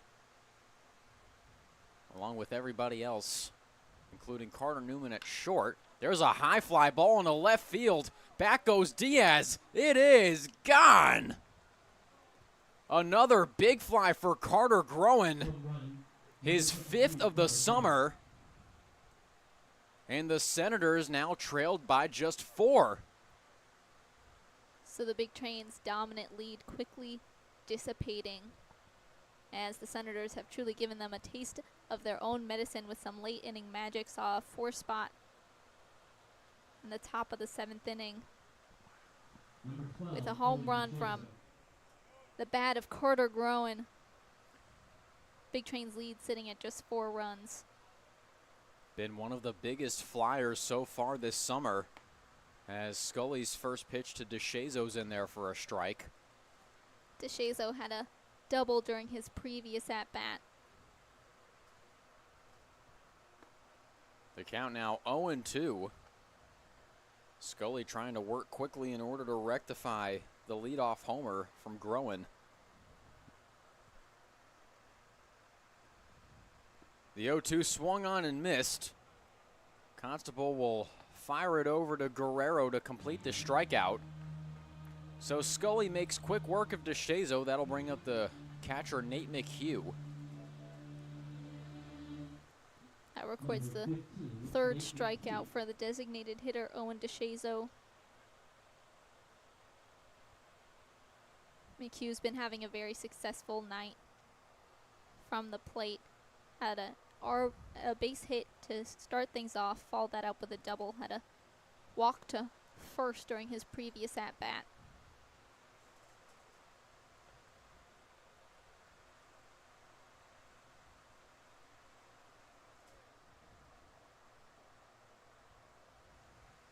The 1-0. Outside for ball 2.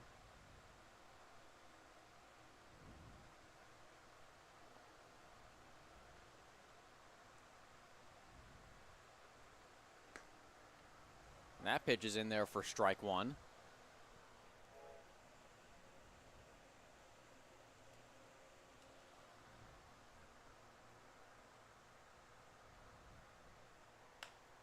That one's lined into shallow right field, and Giacone's under it for out number 2. So that'll bring up the third baseman, Mikey Guy. Again, 2 outs, no runners on here in the top of the 8th inning. Carter Groen Number 22, Mikey cutting the Big Train lead to 4 with a leadoff solo home run. And around the Cal Ripken League, the Aces and the T-Bolts in the top of the 8th inning. Aces leading 17-12. I'm becoming increasingly unsure that the T-Bolts can play a normal baseball game at this point in the season. As that one gets away from Constable, that'll bring the count to 1-1.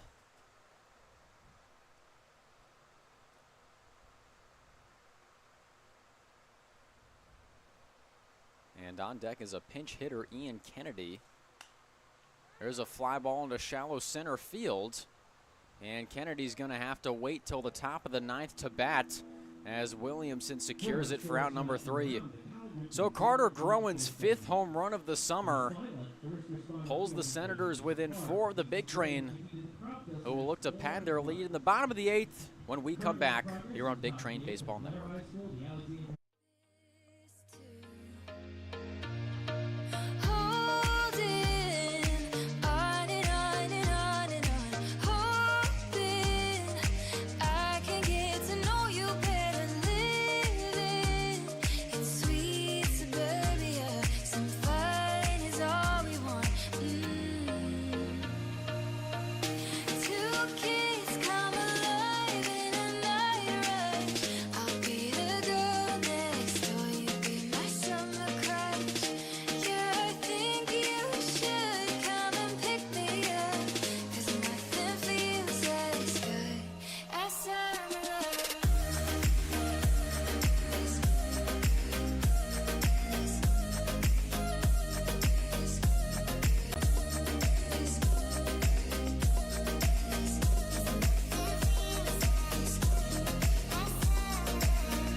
Welcome back to Big Train Baseball Network.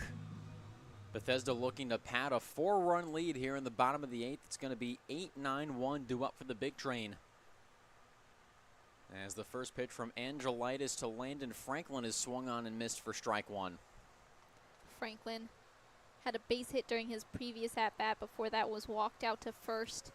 Started off his evening with a hit by pitch to make it onto first. The 0-1 grounded off of Angelitis. He picks it up, fires it over to first, gets away from Ian Kennedy. Franklin takes off for second. He's going to round second and go for third. The throw down to third is cut off by Angelitis. So Franklin, on a comebacker to the pitcher, makes it all the way over to third to lead off the inning. An ambitious base running endeavor from Landon Franklin, but it is panned out in Big Train's favor. Their 12th run now in scoring position, no outs on the board. And so they're going to make sure Angelitis is okay. That was a sharply hit ball from Franklin that caught him in the lower body.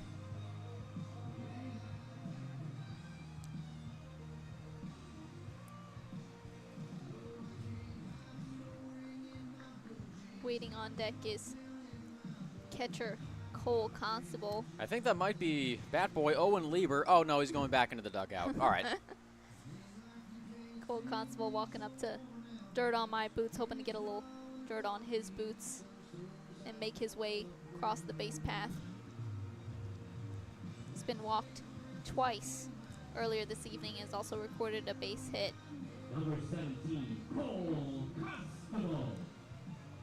So Constable's already reached base a handful of times tonight after striking out in his first at-bat.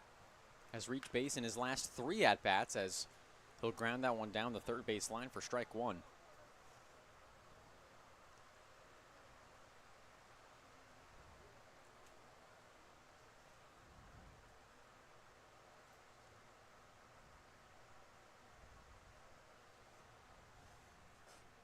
Here comes the 0-1.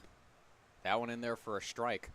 Now, to your point of boots, I'm surprised that a boot cleat crossover hasn't happened yet. You mean a redesign of the baseball cleats? That one's lifted into right field. Under it is Groen. He'll make the catch. Tagging up is Franklin, and he'll score. So a sac fly from Constable makes it 12-7 Big Train. And that'll bring up the shortstop Carter Newman, but not necessarily a redesign, but basically a combination cowboy boot baseball cleat.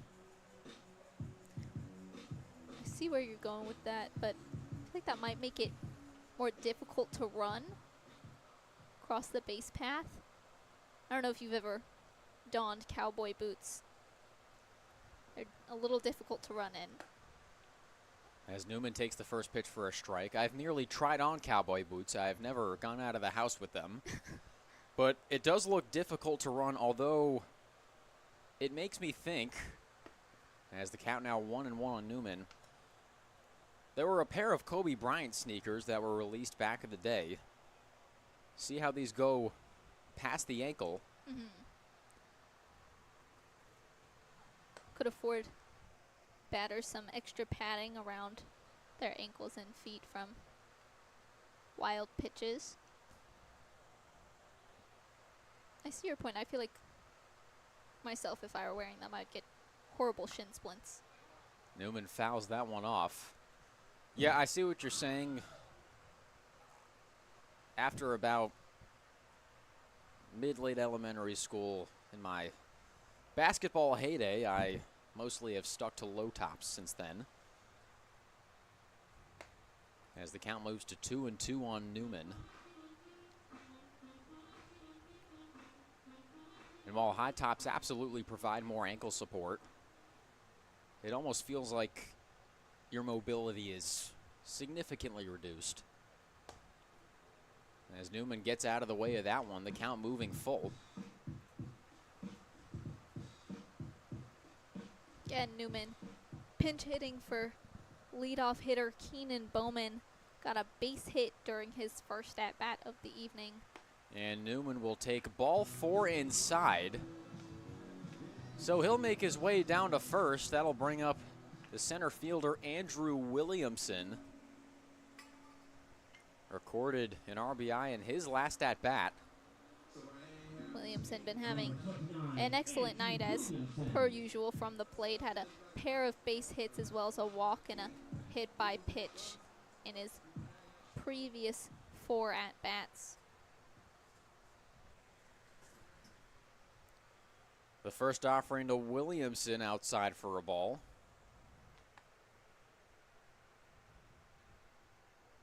Again, the Big Train have reestablished a 5-run lead.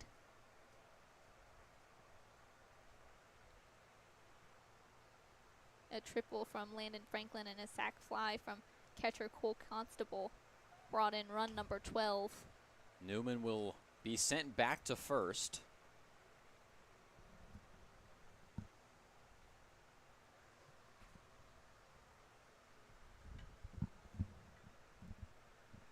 The 1-0. That one outside for ball 2. So after striking out, as you said, Phoebe, in his first at-bat, has reached base in his last 4. Looking to make it 5 ABs in a row.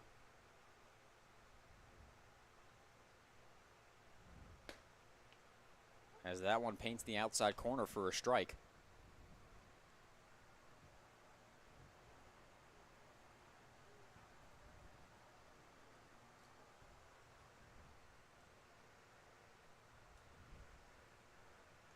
The 2-1 hit high and deep into right field.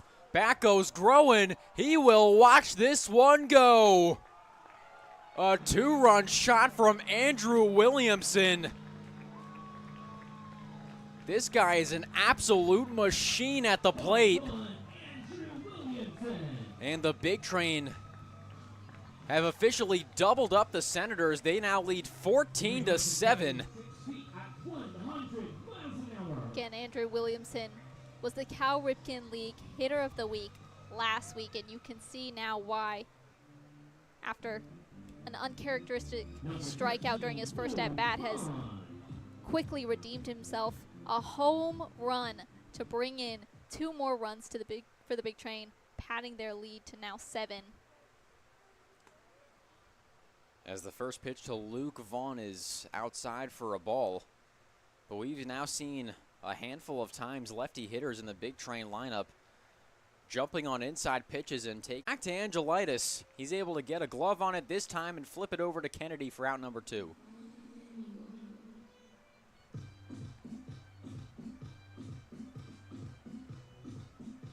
And so that'll bring up the first baseman, Jack Guerrero. Struck out in his last at-bat.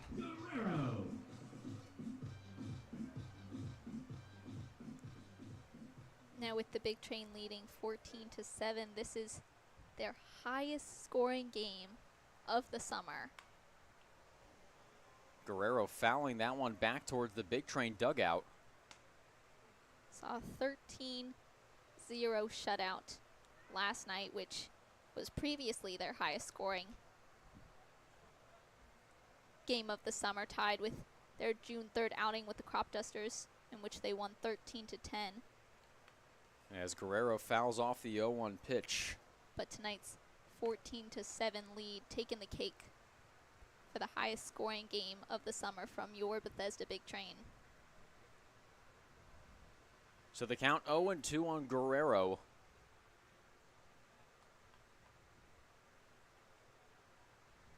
Here comes the pitch.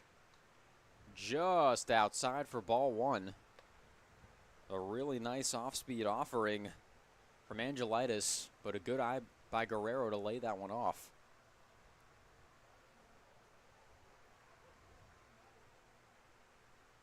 Here comes the 1-2. Almost the exact same pitch as the count goes even.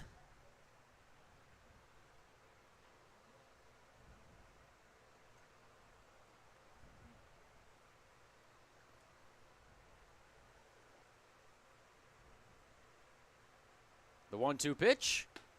That one in there for strike 3. So Guerrero sent down looking, but not before the Big Train put up a 3 spot in the bottom of the 8th. Andrew Williamson A 2-run shot to give the Big Train a 7-run advantage heading into the top of the 9th. We'll be right back shortly here on Big Train Baseball Network.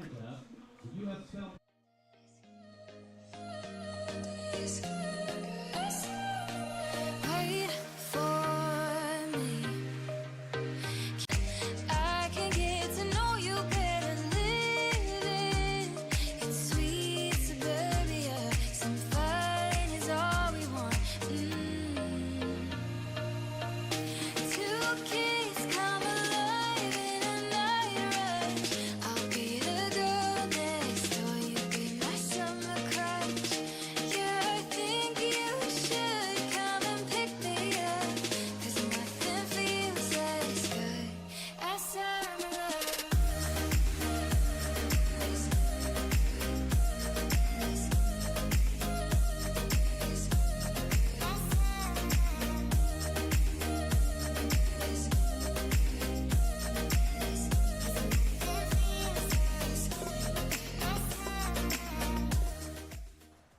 Welcome back to Shirley Povich Field here at Cabin John Regional Park, where the Big Train are on the cusp of their 11th win of the season, potentially their second in a row, as Scully's first pitch to pinch hitter Ian Kennedy is fouled off for a strike. Again, the Big Train putting up a 3-spot, courtesy of a 2-run home run from Andrew Williamson. Reestablished a 7-run lead. So the count now 1-1 on Kennedy, who leads Southern Maryland in batting average.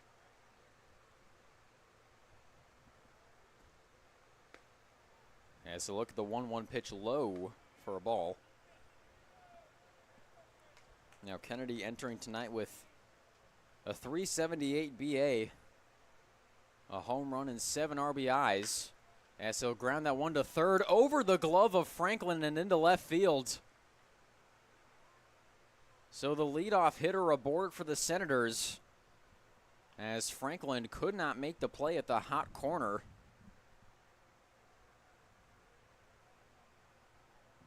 Number 8, Silas Boris. That'll bring up the shortstop, Silas Boris. Boris had a difficult start to the evening, but is resurrected with a walk followed by a base hit in his previous 2 at-bats. Boris swings and misses for strike 1. Now that last play will go down as an E5 in the scorebook, as Franklin was unable to get his glove on the sharp ground ball by Kennedy.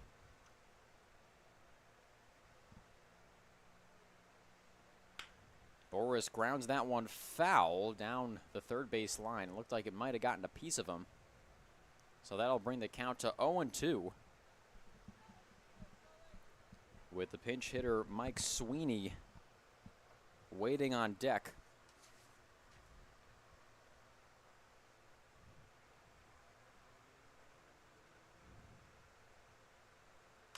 Oh, 0-2 pitch is fouled off into the parking lot down the first base line.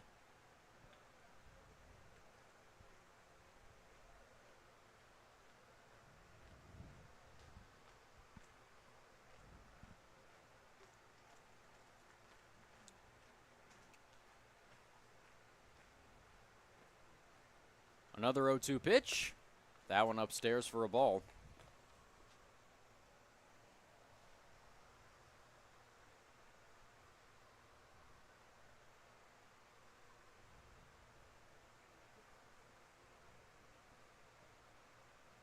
The 1-2 from Scully, and off speed outside. Again, with the Bethesda Big Train recording 14 runs tonight, that'll go down as their highest scoring game this summer.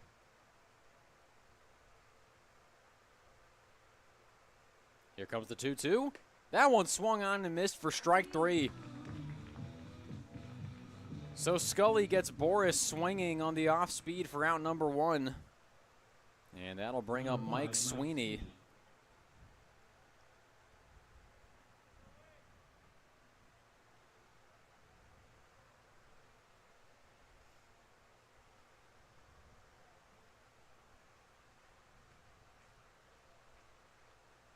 The first offering from Scully in there for a strike. Now, we saw a little while ago Carter Newman end a game with a 6-3 double play. Could possibly see it again tonight.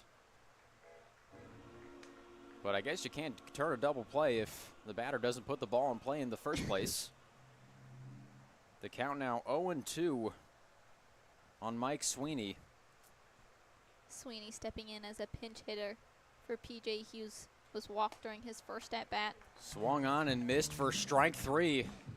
So a couple of Ks from Kevin Scully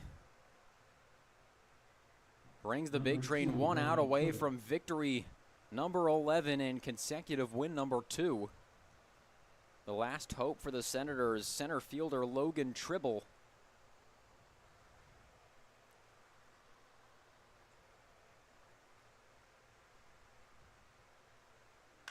There's a high fly ball in a deep left field. Back goes Diaz at the wall. It's off the wall. Kennedy racing into third. Tribble slides safely into second. And the Senators ain't done yet. We've said it time and again. It's not over until it's over. The Senators holding out till the very end. With now 2 runners in scoring position. They still sit behind by 7, but should they have a little bit of that Big Train late inning magic, could make a dominant comeback.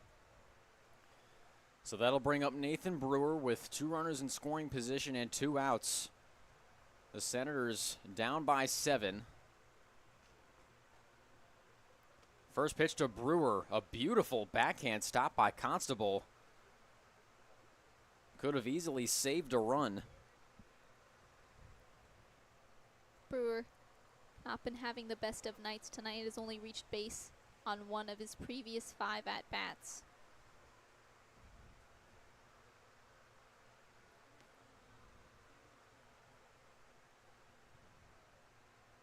The 1-0 to Brewer. That one low in the dirt for ball 2.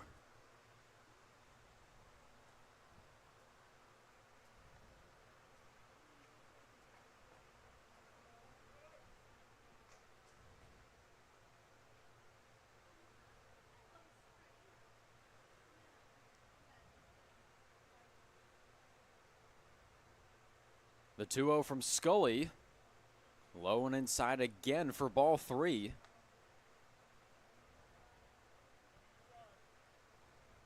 And waiting on deck is the big bat of Carter Groen. Groen hit a home run during his previous at-bat. That one's grounded to second. Crosland fields it on to first for out number 3. And that'll do it here from Shirley Povich Field. The Beautiful. Big Train pick up their 2nd win in a row and their 11th on the season. A dominant 14-7 victory over the Southern Maryland Senators. They've now taken 3 of 4 from Southern Maryland. A valiant late inning effort from the road squad, but unfortunately for them, the offense from the Big Train was simply just too consistent tonight. I mean, the proof is in the pudding, right? They put up 14 runs tonight. That's their highest scoring game all summer. The offense was just alive tonight. The bats were hot, and they stayed hot consistently. We've talked a lot earlier in the season about the Big Train falling down in the score early on, having to play a game of catch-up. These past 2 evenings, we've seen them come out with these dominant offensive wins by getting scores on the board early on, and that's carried them through the end of the game. They continue to add on to it to pad their lead even further. 27 runs for the Big Train in their last 16 innings at the plate. They batted in 8 half innings tonight. Only 2 saw them fail to score at least 1 run. A consistently dominant effort from the Big Train tonight. Andrew Williamson, another home run, but top to bottom from the leadoff hitter in Keenan Bowman, who led off this game with a double, to the 9-hitter Cole Constable, who reached base a handful of times tonight. Once again, it was a complete team effort for the Big Train, who now push themselves over the 500 mark and what a day it's been for them in the standings as well. All three other teams in the North Division falling today. So a wonderful day for the Big Train, both on the field and in the standings. We'll catch you tomorrow from Olney, Maryland, as the Big Train will travel to the Olney Boys and Girls Club to take on Crop Dusters Baseball, as they'll be making their second visit to Olney. Hopefully it'll go a little better than the first time they visited, which resulted in a Big Train loss.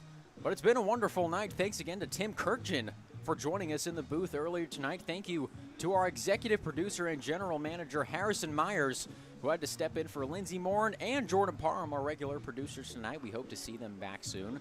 For my broadcast partner, Phoebe Winters, I'm Quinto Corpuel, saying so long from Shirley Povich Field.